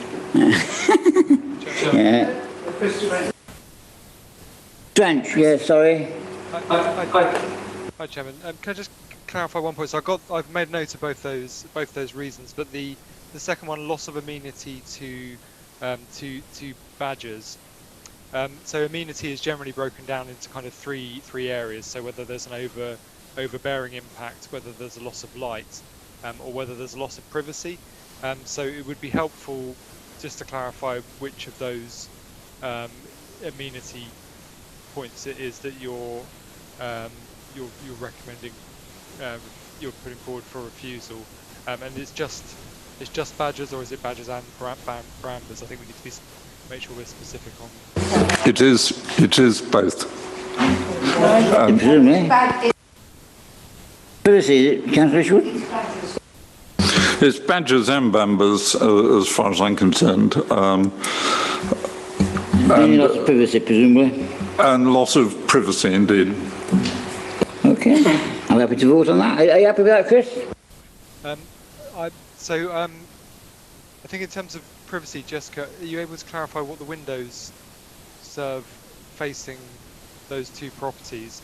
And in terms of overbearing impact, that's to do with bulk mass proximity of built form to neighbouring properties. So just to clarify that's what overbearing impact would be. But in terms of privacy, what are those windows? Just in case they're not main windows. If I could come back on that, Chris, I think you don't just have to live inside a house, you might be out in the garden. And that applies to me as much as looking through the window out. So both. Can I ask something? This was recommended to be granted. It's overtly not acceptable. And I do question the the officer who dealt with this, because I don't even think it shouldn't be here. It should never have been brought in front of us.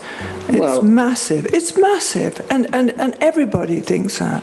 It's not even up for, you know, debate. So I am just questioning why they thought that that was something that would be viable for us to be looking at. I really think, Chairman, 2 or 3 times tonight we've gone down avenues we really shouldn't go down. I was going to say, actually, that's another matter completely, actually. So are we prepared to vote on what has been suggested by Councillor Shood? Yes? Yes, okay, right. Can we vote on that refusal then? Those in favour?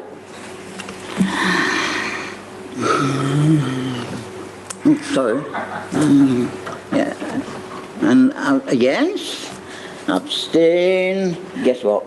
Okay. So for clarity, Chairman, that's 13 for the refusal, 0, none against, and 1 abstention. Fine. Right. We go. Right. Last item you'll be glad to hear. B2 WA 2020-2014, land at Shambles, Coxcomb Lane, Chiddingfold, GU8 4QF, alterations, elevations and fenestration. Jessica again. Thank you, Chair. The next item on the agenda is Shambles, Coxcomb Lane, Chiddingfold. The proposal is for alterations to elevations and fenestration of the existing dwelling.